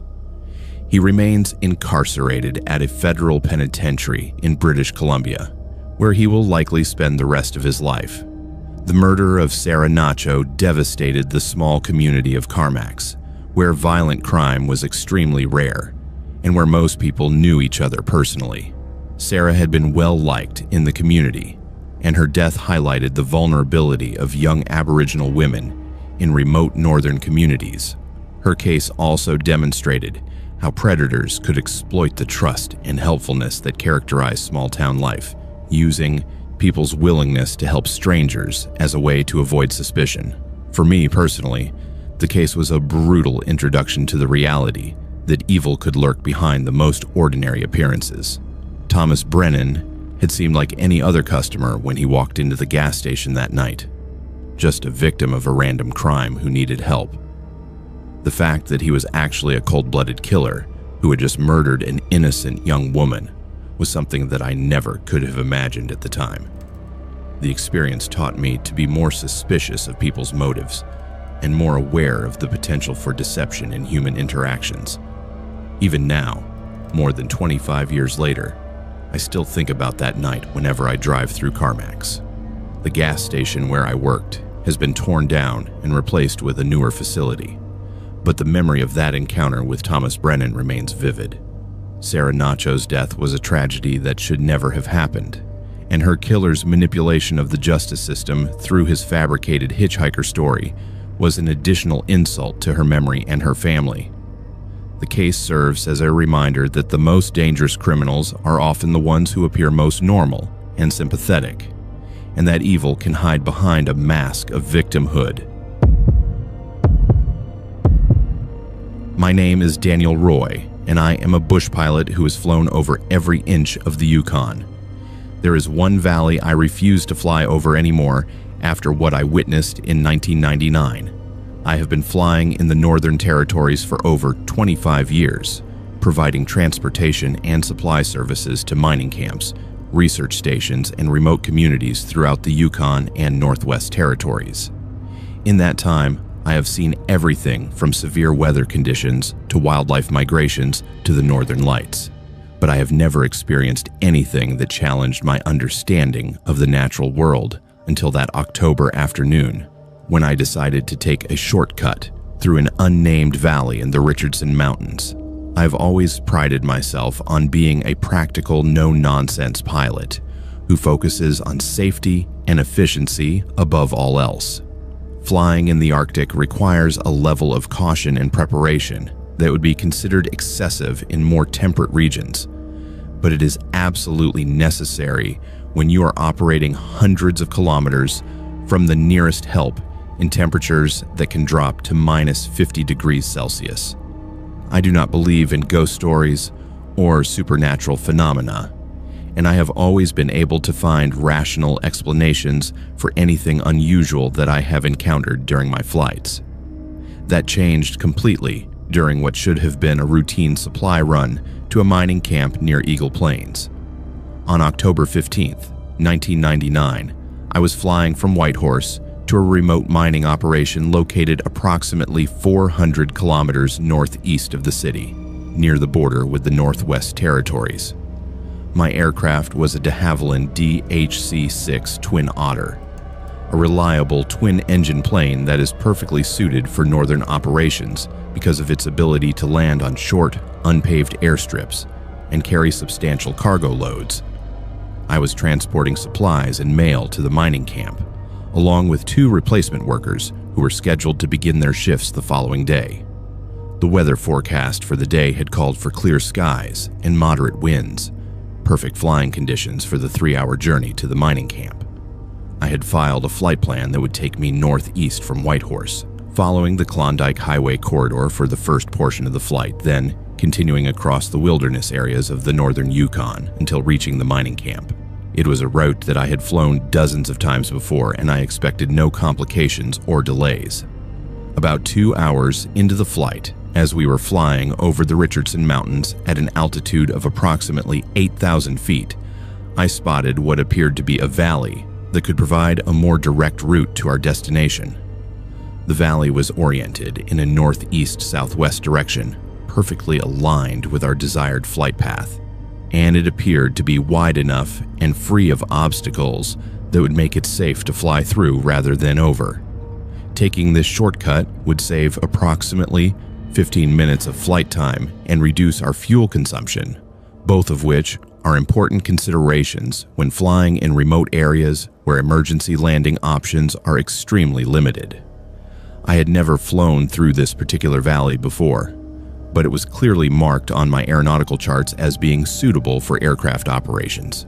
There were no warnings or restrictions noted, and the terrain appeared to be typical of other valleys in the Richardson Mountains that I had flown through many times.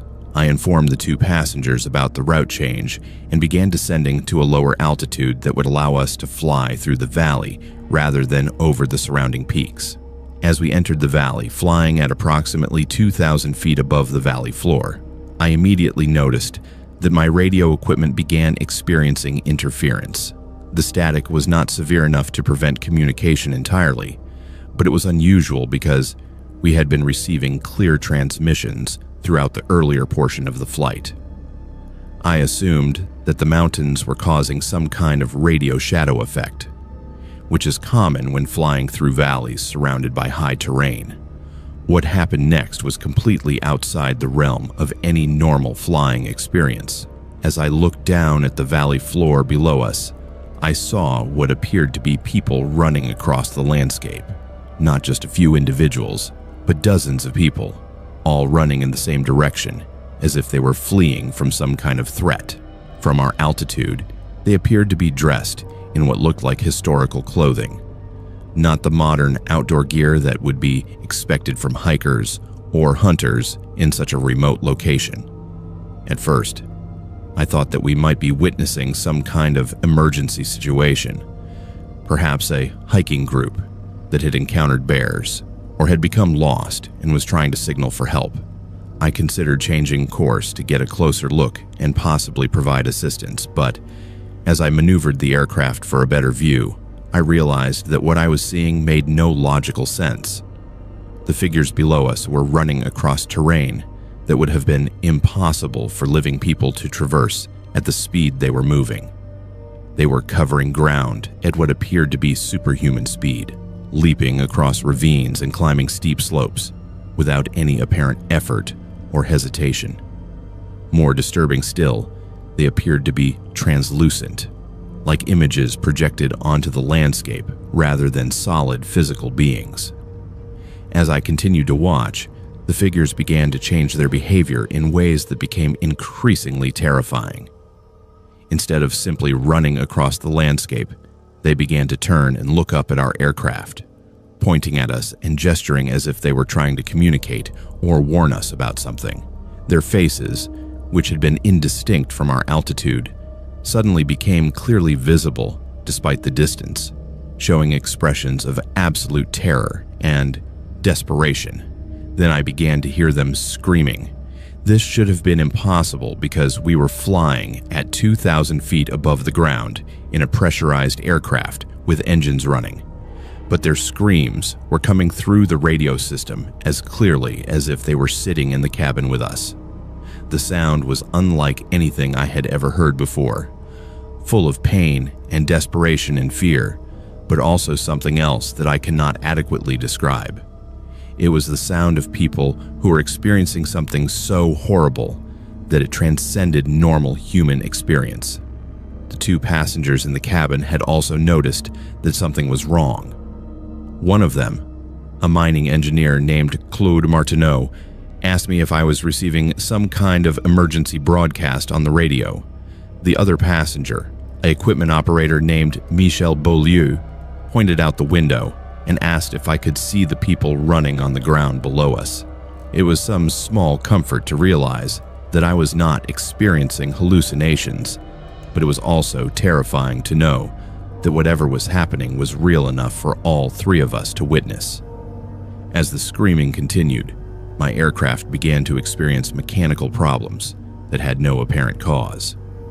The engine performance indicators began fluctuating wildly, showing readings that made no sense given the actual operating conditions.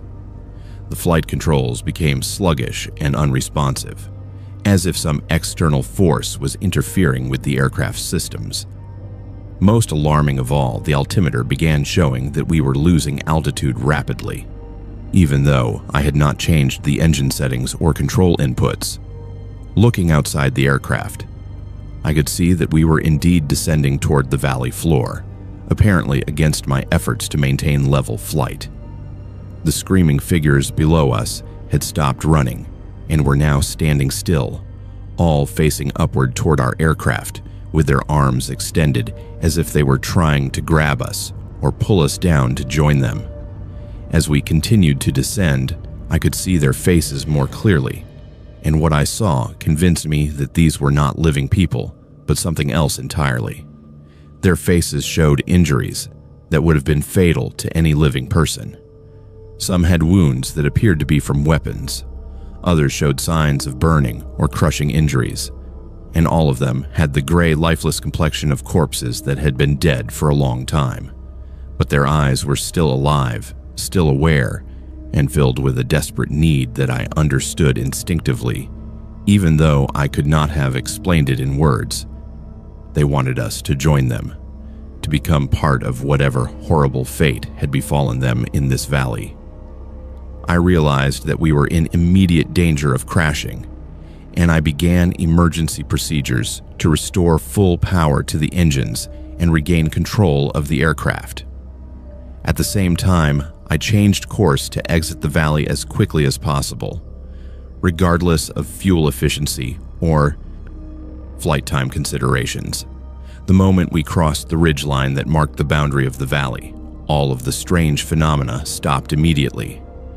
The radio interference disappeared, the engine performance returned to normal, and the screaming stopped as abruptly as it had begun. We completed the flight to the mining camp without further incident, but none of us spoke about what we had experienced during the remainder of the journey. After delivering the passengers and cargo, I filed a routine flight report that made no mention of the unusual events in the valley.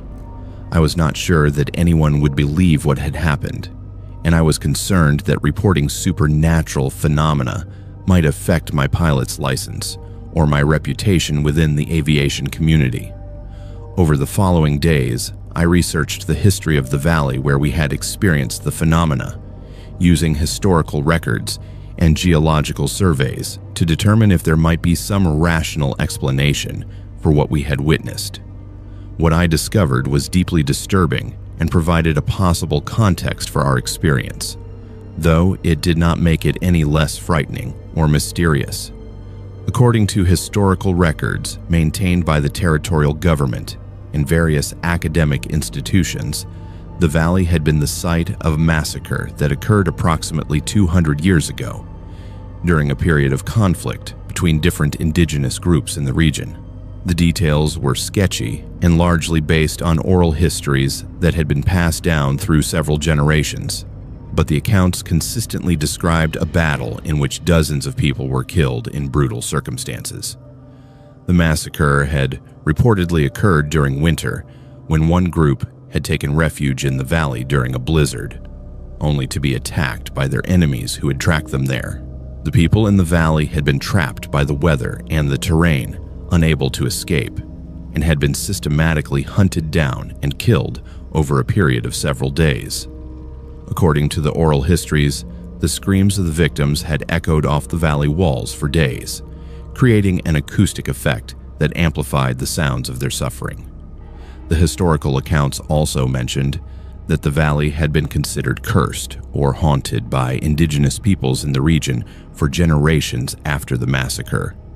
Hunting parties avoided the area, and travel routes were established that went around the valley rather than through it, even when this meant considerably longer journeys through difficult terrain.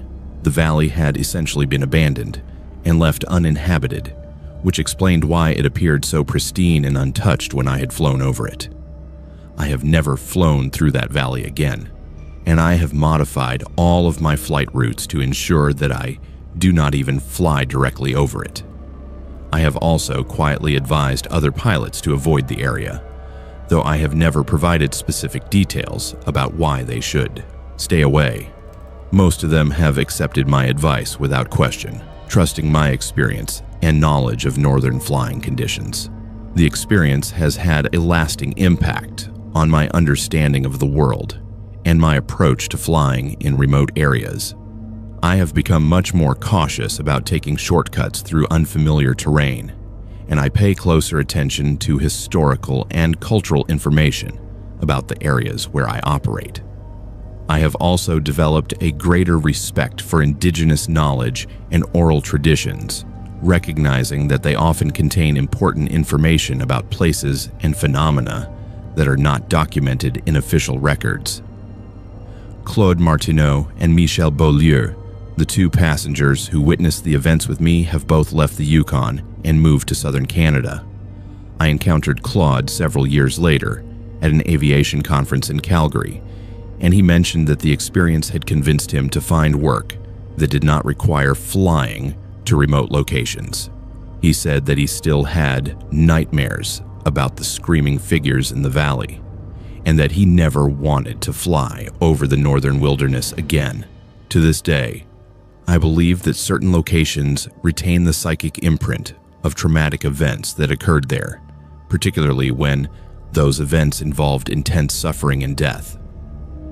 The valley in the Richardson Mountains is one such place, where the boundary between the past and the present has become permeable, allowing the echoes of an ancient tragedy to manifest in the physical world. The figures we saw were not ghosts in the traditional sense, but rather the preserved memory of people who died in circumstances so horrible that their final moments became permanently etched into the landscape itself. I continue to work as a bush pilot, but I have never forgotten the lesson I learned in that valley. There are places in the world where the past refuses to stay buried, and where the living can still encounter the suffering of the dead. The Screaming Valley remains off limits to me, a reminder that some shortcuts are far too dangerous to take, regardless of the time or fuel they might save. My grandfather, Jacques Fournier, was part of the team that discovered something impossible in the permafrost near Old Crow in 1978. Grand-père had worked in construction and excavation throughout the Yukon for over 30 years, and he thought he had seen everything that the frozen ground could yield up. He had helped build roads, foundations for buildings, and even airstrips in some of the most remote locations in the territory. During all those years of digging through permafrost that had been frozen solid for thousands of years, he had occasionally found the preserved remains of ancient animals, mammoth bones, and even the perfectly preserved carcasses of Ice Age creatures that looked like they had died yesterday rather than millennia ago. But what he discovered during the construction of a new community center in Old Crow was something that challenged everything he thought he knew about life, death, and the natural world. My name is André Lavoie, and I'm telling you this story because Grand-père made me promise on his deathbed that I would share the truth about what happened during that construction project, even though the government had classified the incident and forbidden anyone involved from discussing it publicly. Some truths are too important to remain buried, especially when they concern the discovery of something that could change our understanding of human history and the nature of life itself. Old Crow is a small Gwich'in community located in the northern Yukon, about 800 kilometers north of Whitehorse and well above the Arctic Circle. In 1978, the community had a population of approximately 300 people, most of whom lived in houses that had been built during the 1960s as part of a government program to provide modern housing for indigenous families. The community center that was being constructed was intended to serve as a meeting place, recreation facility, and emergency shelter for residents during the harsh Arctic winters when temperatures regularly dropped below -40 degrees Celsius. Grand-père was working as the foreman for a construction crew that had been contracted to excavate the foundation for the new community center. The building was going to be relatively large by Old Crow standards, requiring a foundation that extended approximately 4 feet below ground level to ensure stability and proper insulation from the permafrost.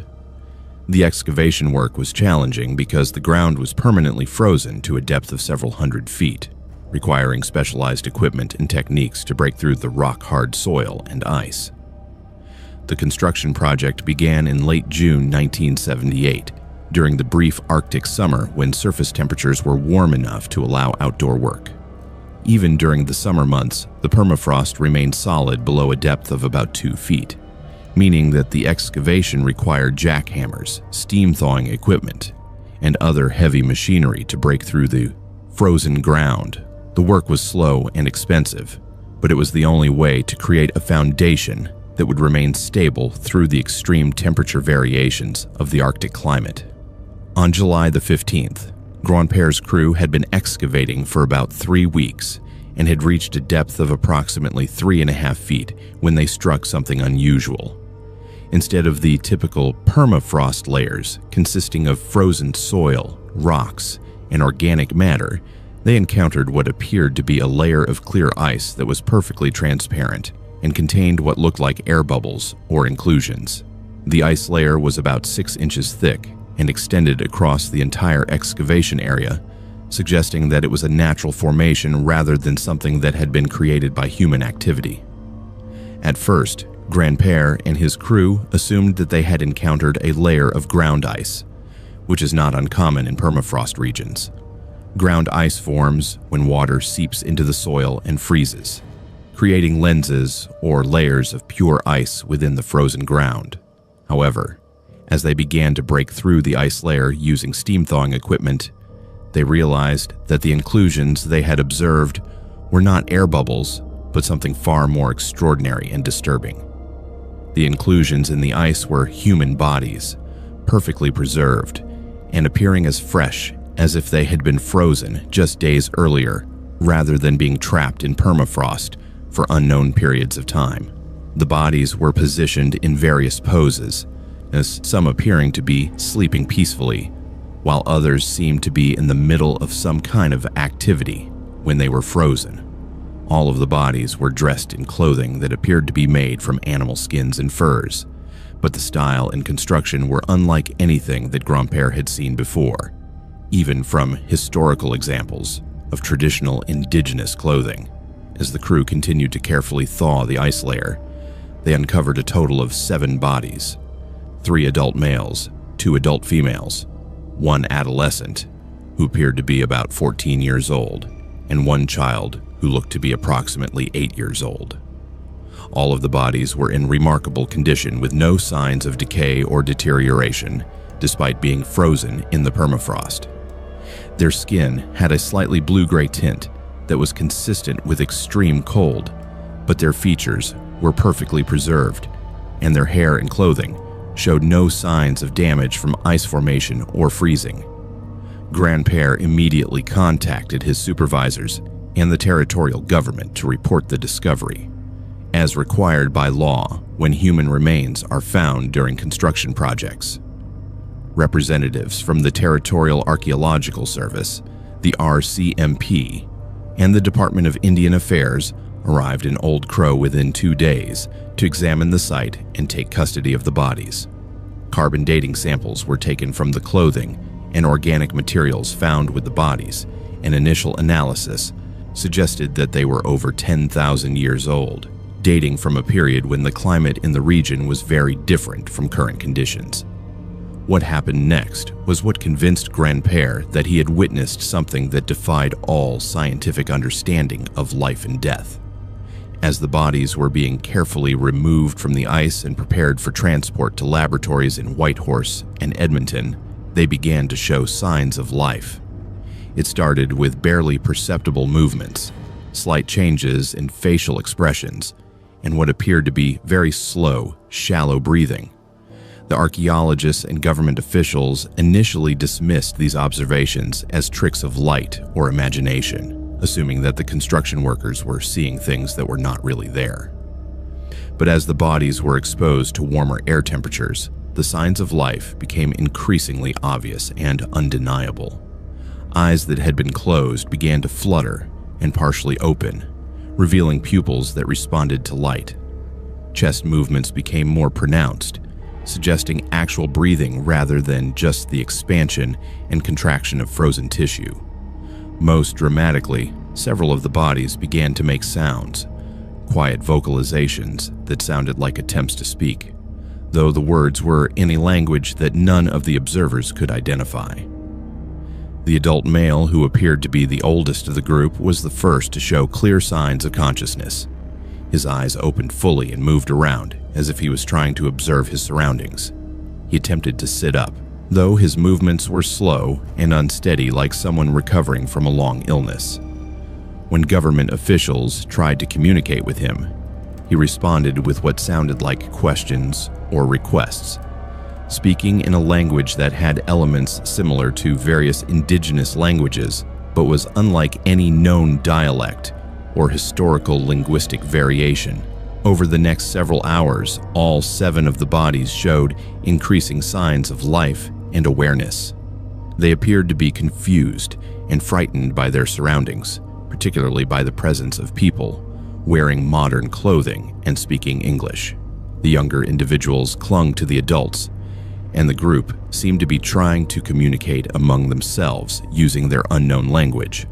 Medical examinations revealed that their vital signs were weak but present, with heart rates and breathing patterns that were consistent with people recovering from severe hypothermia. The most disturbing aspect of their revival was that it was clearly temporary. Despite the efforts of medical personnel to stabilize and warm them, the individuals began to deteriorate rapidly once they were fully exposed to normal air temperatures. Their skin began to darken and show signs of rapid decomposition, and their vital signs became increasingly erratic.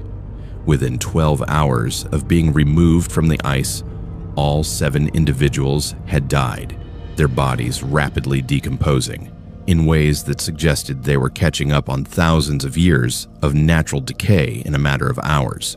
The entire incident was immediately classified by the federal government under the Official Secrets Act, and all personnel who had witnessed the events were required to sign non-disclosure agreements that prohibited them from discussing what they had seen.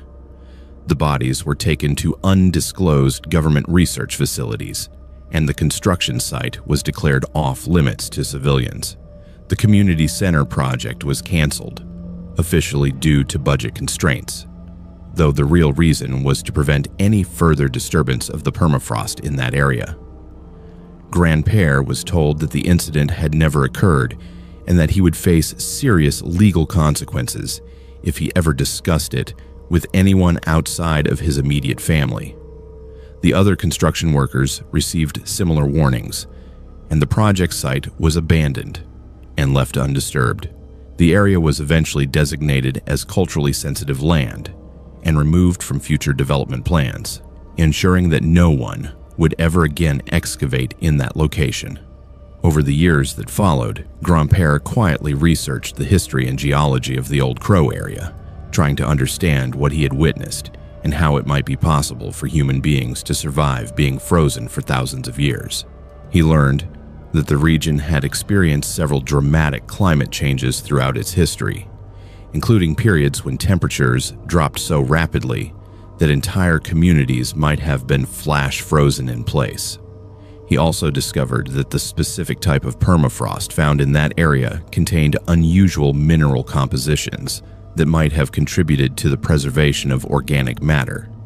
Grandpere believed that the 7 individuals they had discovered represented a group of ancient people who had been caught in some kind of rapid climate change event that had flash frozen them in a state of suspended animation. The ice layer that had preserved them was not ordinary ground ice, but a unique formation that had maintained their bodies in a state somewhere between life and death for thousands of years. When they were exposed to normal temperatures, their bodies had briefly resumed biological functions before the accumulated effects of their long preservation finally caught up with them. The experience had a profound impact on Grandpere's understanding of life and death, and he spent the rest of his career avoiding construction projects that required deep excavation in permafrost areas. He believed that there were probably other similar discoveries waiting to be made throughout the Arctic regions of Canada, Russia, and Alaska, where rapid climate changes had occurred throughout geological history. The melting of permafrost due to modern climate change was likely to expose more of these preserved individuals, but he feared that the government would continue to suppress and classify such discoveries to avoid public panic. When Grandpere told me this story during his final illness in 2003, he made me promise that I would eventually share it with others, despite the risks involved. He believed that people had a right to know about discoveries that might change our understanding of human history and the possibility of life after death. He also worried that the government's policy of classifying and suppressing such discoveries was preventing scientific research that might lead to important medical breakthroughs related to preservation of human life and treatment of terminal illnesses. Grandpere died knowing that he had witnessed something extraordinary, something that suggested that the boundary between life and death was not as absolute as most people believed. The 7 ancient people who had briefly returned to life after thousands of years of frozen sleep had proven that consciousness and biological function could be preserved far longer than anyone had thought possible. Their story remains classified and officially never happened, but Grandpère believed that the truth about what was discovered in the permafrost near Old Crow deserved to be remembered and shared. To this day, I believe that there are others, like those 7 individuals, still frozen in the permafrost throughout the Arctic regions, waiting to be discovered as the ice melts and the ground thaws. Each discovery represents not just an archaeological find, but a potential glimpse into forms of human experience that challenge our basic assumptions about the nature of life itself. The frozen survivors of Old Crow may have been the first such discovery in Canadian territory, but they were certainly not the last, and their brief return to life proved that some boundaries are not as permanent as we believe them to be. My great-grandmother, Amélie Lavoie, lived through the Klondike Gold Rush.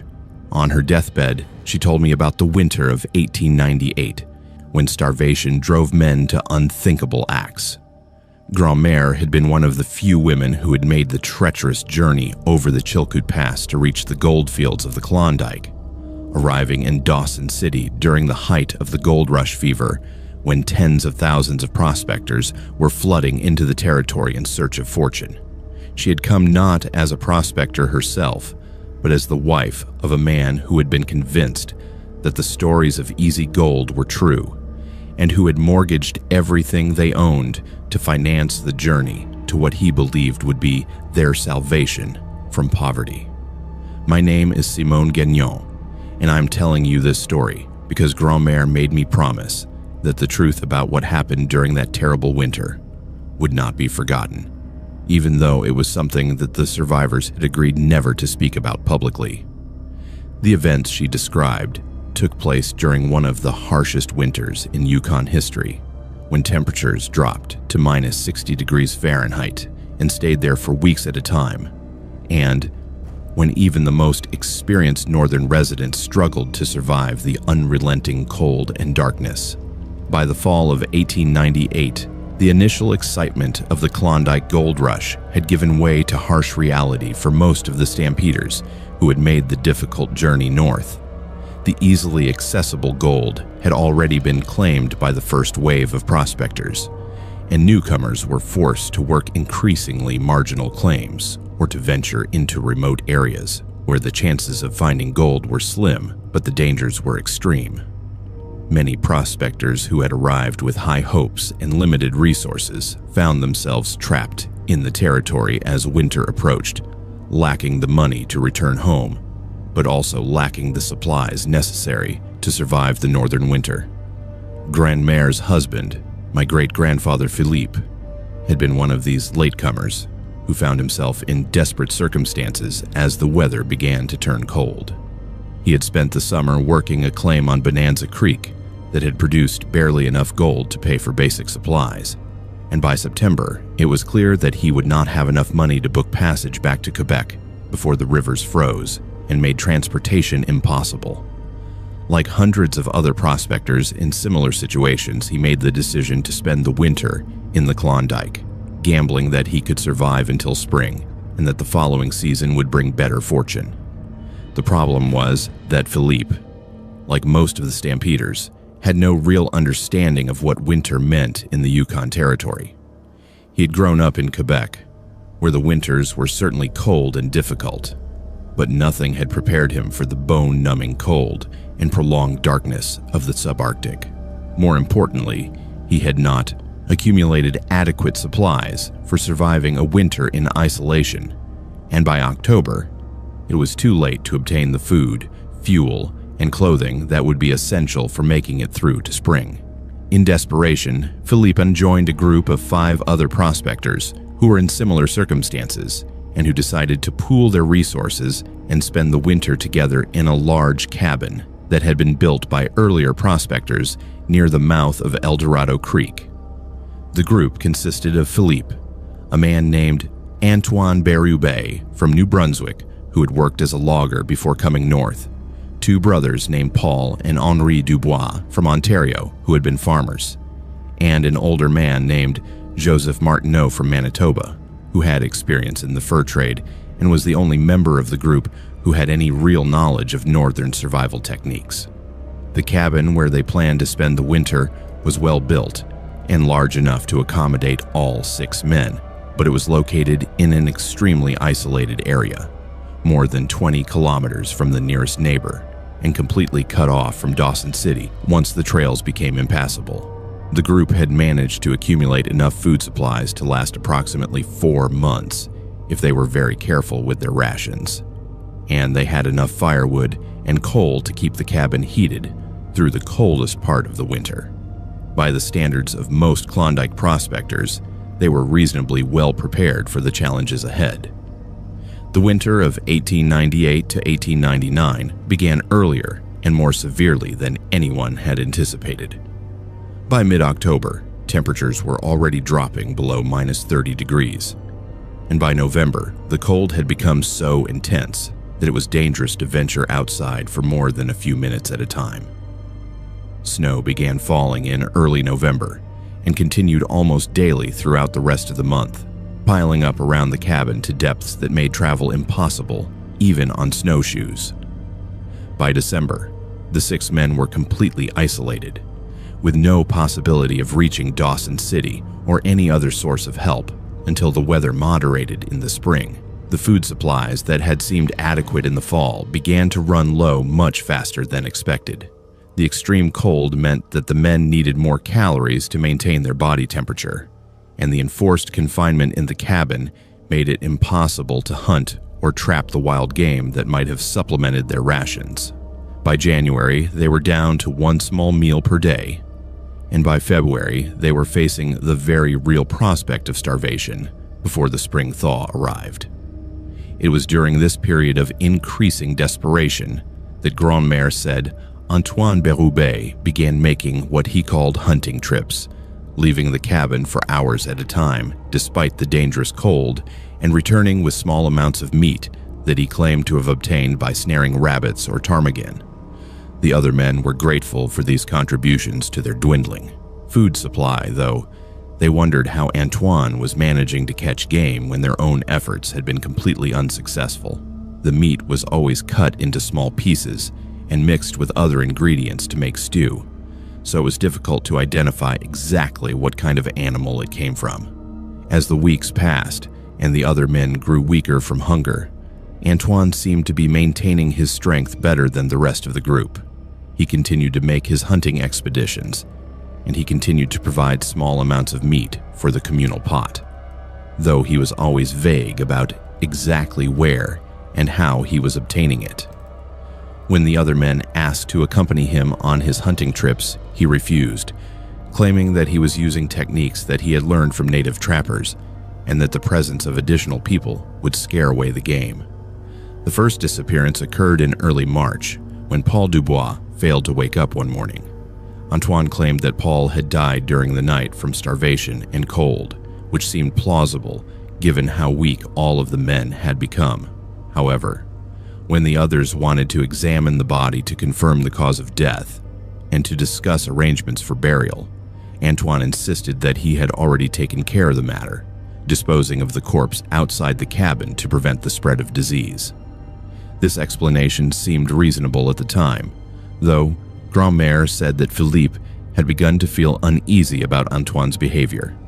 A week later, Henri Dubois also disappeared during the night, and once again, Antoine claimed that the man had died from malnutrition and that he had disposed of the body for health reasons. By this time, Philippe and Joseph Martineau were becoming suspicious about the pattern of deaths and Antoine's secretive behavior regarding the disposal of the bodies. More disturbing still, they had noticed that Antoine's hunting expeditions had become less frequent after the 2 deaths, yet he continued to provide meat for their meals. The horrible truth began to dawn on Philippe when he discovered human bones behind the cabin, partially buried in the snow and showing clear evidence of having been butchered with knives and saws. The bones were too large to have come from any game animal that could be found in the Yukon, and some of them still had fragments of clothing and personal items attached that belonged to Paul and Henri Dubois. When Philippe confronted Antoine about his discovery, Antoine initially denied any wrongdoing, but eventually admitted that he had been killing and eating his companions to survive the winter. According to Antoine's confession, he had been planning from the beginning of the winter to murder the other men if their food supplies ran out. He had deliberately underestimated their rations and had been hoarding food for himself while allowing the others to gradually starve, weakening them to the point where they would be unable to resist when he decided to kill them. The meat that he had been contributing to their communal meals had been human flesh from the first victims, meaning that Philippe and Joseph had been unknowingly participating in cannibalism for weeks. The revelation that they had been eating human flesh was almost as horrifying to Philippe and Joseph as the realization that Antoine was systematically murdering his companions. Both men were devoutly religious Catholics who viewed cannibalism as one of the most grievous sins possible, and the knowledge that they had been forced to participate in such acts, even unknowingly, was spiritually devastating. But their immediate concern was survival, as it was clear that Antoine intended to kill them both as soon as he felt it was necessary.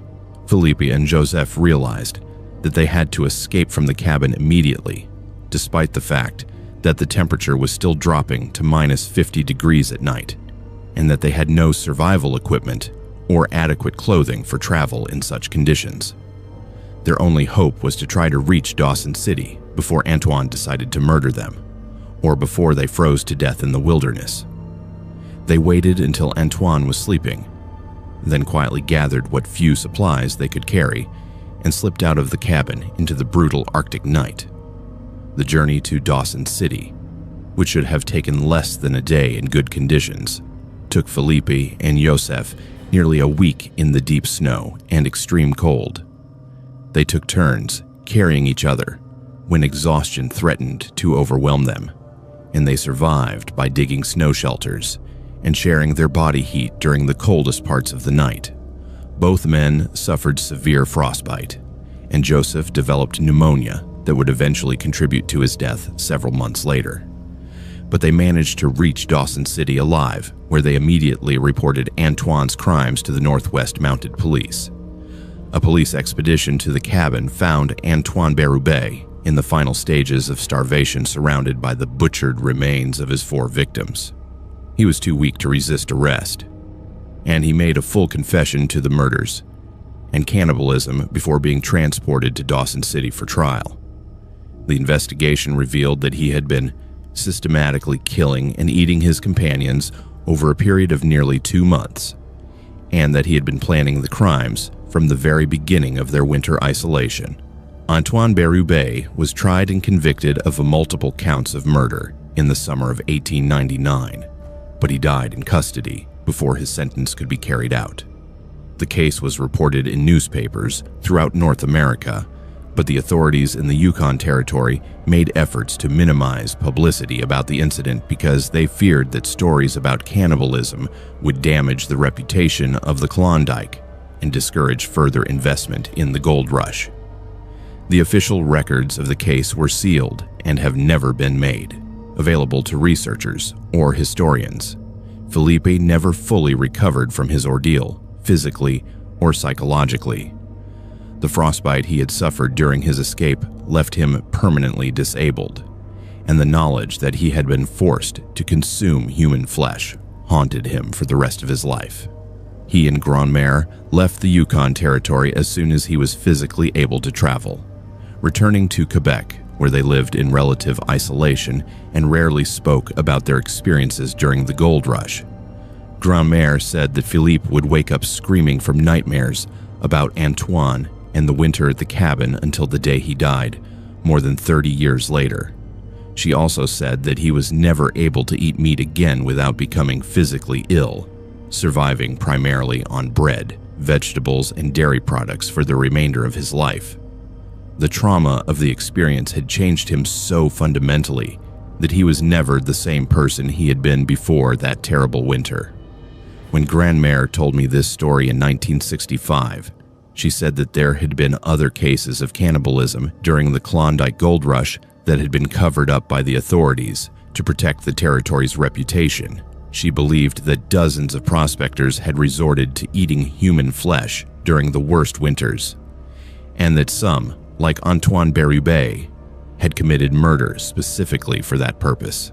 The isolation and desperation of the gold rush had brought out the worst aspects of human nature, turning ordinary men into monsters who were capable of the most depraved acts imaginable. The story of Antoine Berube and the winter of 1898 serves as a reminder that extreme circumstances can drive people to commit acts that would be unthinkable under normal conditions. The Klondike Gold Rush was not just a story of adventure and fortune-seeking, but also a story of human suffering, desperation, and moral collapse. For every successful prospector who found gold and returned home wealthy, there were dozens of others who died from cold, starvation, disease, or violence. Some, like Antoine Berube, became predators who turned their fellow human beings into prey, demonstrating that civilization is a fragile veneer that can be stripped away by hunger and desperation. The Yukon is a place of mystery, a land of eternal snowfields and silent forests, where the wind seems to whisper secrets in a language older than time itself. Locals will tell you that the North is alive, that its mountains breathe, and its rivers guard memories. But there is one tale from the tiny village of Carcross, nestled near Bennett Lake, that will chill you deeper than the coldest winter night. It is the tale of the vanishing lights. It begins in the 1970s, when two friends, Daniel and Robert, drove out toward Carcross after hearing rumors of strange lights dancing in the valley. Hunters, truck drivers, and even police officers claimed to have seen lanterns swaying in the night, moving across the frozen tundra with no human figure holding them. Some said they belonged to lost miners. Others whispered they were spirits of the Tlingit people who perished in the gold rush. The friends laughed at the idea, but curiosity always draws the living into the darkness. On a January evening, Daniel parked his old pickup truck on a dirt trail just outside of town. The snow was deep, swallowing the tires halfway, and the air was bitter enough to bite skin raw. They stepped out, their boots crunching on the hard ice. The sky was cloudless, the stars piercing and sharp, and the silence was so heavy it felt like the forest itself was listening. Then, without warning, a glow appeared across the frozen lake. It wasn't the northern lights. Too low, too warm, too alive. A golden lantern-like shimmer floated above the snow, bobbing gently, almost inviting them closer. Daniel laughed nervously, nudging Robert. "See?" Someone left a lamp. But Robert's face had gone pale. "No one's out here." Not in this cold. Against better judgment, they followed the glow. Every time they took a step closer, the light drifted farther, just beyond reach. They walked for what felt like minutes, but later realized hours had passed. When they finally stopped, breathless and exhausted, they were deep in the forest. The truck was gone, the trail vanished, and in every direction stood endless walls of trees. The glow flickered one last time, then vanished. Panic set in. The men tried retracing their steps, but the snow fell thicker, erasing every footprint. Robert swore he heard footsteps circling them, crunching in the snow, though no one was there. At one point, Daniel claimed he heard a woman's voice whisper his name, soft, melodic, and close enough to fog his ear with icy breath. He spun around, but only shadows stood behind him. Hours later, they stumbled upon an abandoned cabin. Its roof sagged under the snow, the windows frosted over, but desperate for shelter, they forced the door open. Inside was the faint smell of smoke, though no fire burned in the hearth. The floor was littered with old boots, rusted lanterns, and coats that looked like they belonged to the 19th century miners. On the wall, scrawled in a faded charcoal, were words neither of them could forget. "Follow not the light, it leads only to the lake." Terrified, they barricaded the door and huddled until dawn. When morning finally broke, they stepped outside to find themselves only half a mile from their truck. The cabin? Gone. The snow was untouched, smooth as if nothing had stood there in decades. Years later, both men refused to talk about it. Daniel became deeply religious, while Robert left the Yukon altogether.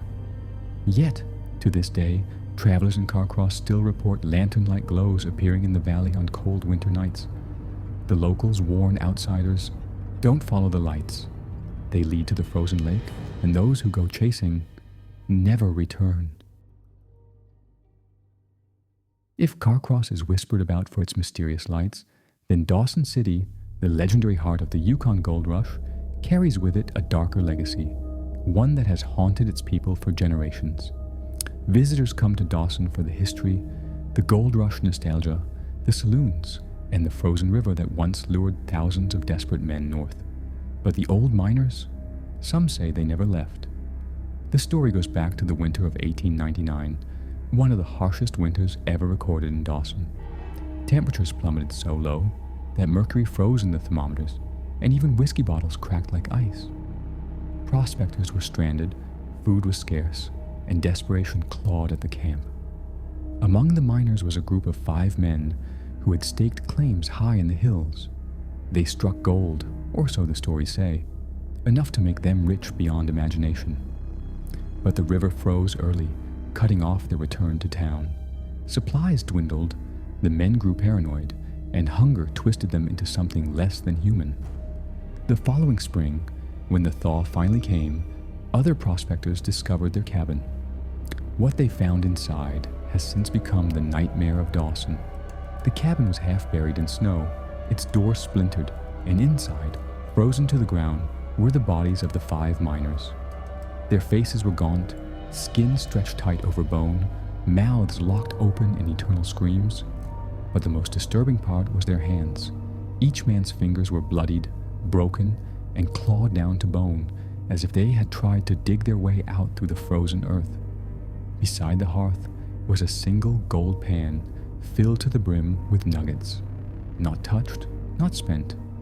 Whoever found them swore it gleamed brighter than the fire, as if mocking the greed that had destroyed them. The coroner reported starvation, exposure, and madness, but locals whispered otherwise. Some said the men turned on one another, fighting for scraps of food, until cannibalism became the only option. Others believed they were cursed, doomed by the spirits of the land for taking too much gold. The native elders said it plainly, the land does not forget, the land takes back. For years after, prospectors who ventured near that cabin claimed they could hear the sound of pickaxes striking frozen rock when no one else was around. Some saw figures in ragged miners' coats wandering the ridges at dusk, their faces pale and hollow, their eyes glowing faintly in the moonlight. In 1953, a group of hunters accidentally camped near the ruins of the old site. That night, they swore they saw 5 shadowy figures standing at the edge of their firelight, unmoving, staring. When the hunters approached, the figures faded into the snowstorm, but the men never returned to the site again. Even today, Dawson locals tell newcomers, if you hike into the hills during winter and hear the sound of picks and shovels echoing under the ground, don't follow it. Don't go near the old mining cabins, because the miners of 1899 are still there, frozen forever, waiting in the silence, protecting their cursed gold. The Yukon is unforgiving, and in the winter of 1910, 4 men learned this truth in the most brutal way imaginable. They weren't prospectors or outlaws. They were Royal Northwest Mounted Police, sworn to protect and serve, men of discipline and training. But the North doesn't bend to badges. It bends men until they break. Inspector Francis J. Fitzgerald led the patrol. Alongside him were Constable George Kinney, Constable Richard O'Hara Taylor, and Special Constable Samuel Carter. Their mission was simple: travel from Fort McPherson in the Northwest Territories to Dawson City, carrying mail and supplies. It was a route other patrols had taken before, but this winter was different. Colder, crueler, more silent than usual. They left Fort McPherson on December 21st, 1910. The wind was sharp, the sun a pale ghost that barely touched the horizon before disappearing. At first, they made good progress, But within days, the trail grew confusing.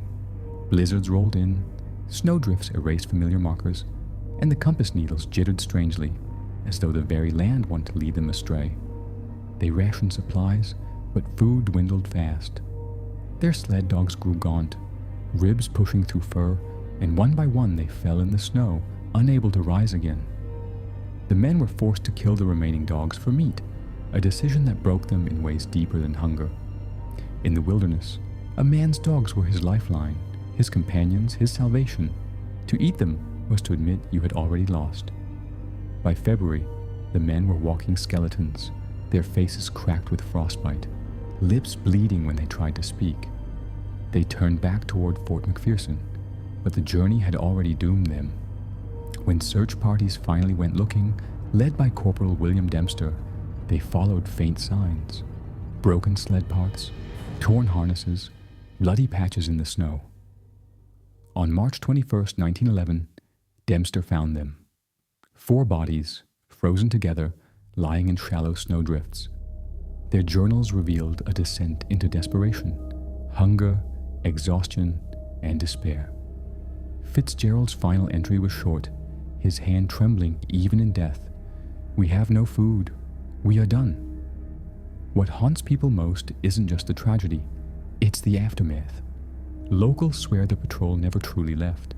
Travelers along that old trail sometimes report hearing the faint jingle of dog harnesses in the distance, even though no sled teams are anywhere near. Hunters say they've glimpsed uniformed figures moving through the trees at dusk, their faces pale, their eyes empty, as if still searching for the trail that betrayed them. Some even claim to hear faint scratching on their cabin doors at night, followed by a muffled voice whispering, "Please, food," before fading back into the howling wind. The Lost Patrol became one of the greatest tragedies in Yukon history.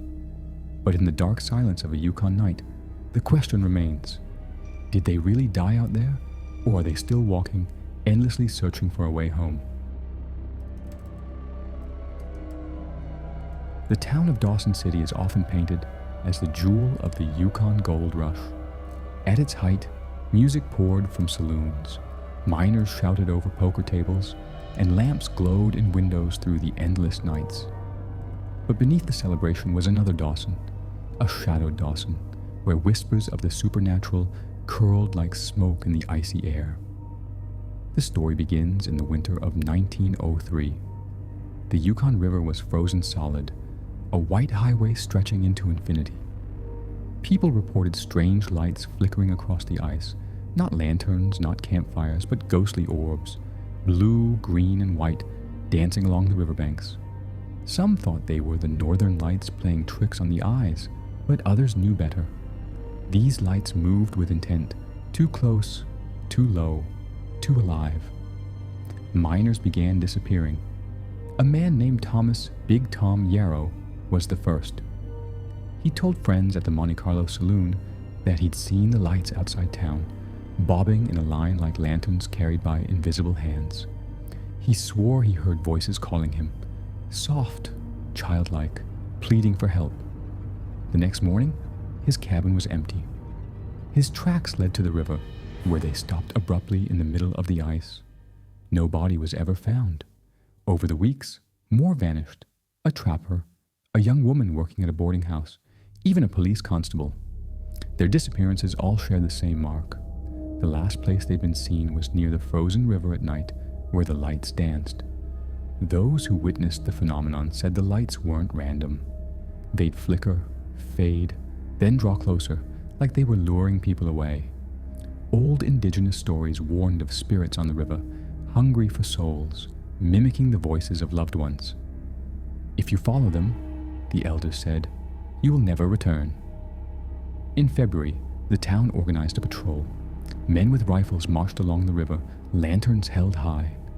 Around midnight, the lights appeared, soft glowing spheres drifting across the ice. One man swore he saw his dead brother waving to him, standing just beyond the reach of their lantern glow. He broke ranks, running into the dark. The others shouted after him, but when they reached the spot, there was nothing but untouched snow. The patrol turned back, shaken, refusing to return again. After that winter, the lights appeared less often. But Dawson residents still warn travelers, never wander the frozen river alone at night. The phantom lights are patient, and they are always hungry. Some modern visitors say they've seen them too, strange floating orbs near the banks, silent but menacing. And sometimes, if you're unlucky enough to hear them whisper, the voices will be ones you recognize. Family, friends, even children calling your name. But don't follow, because if you do, the Yukon won't give you back.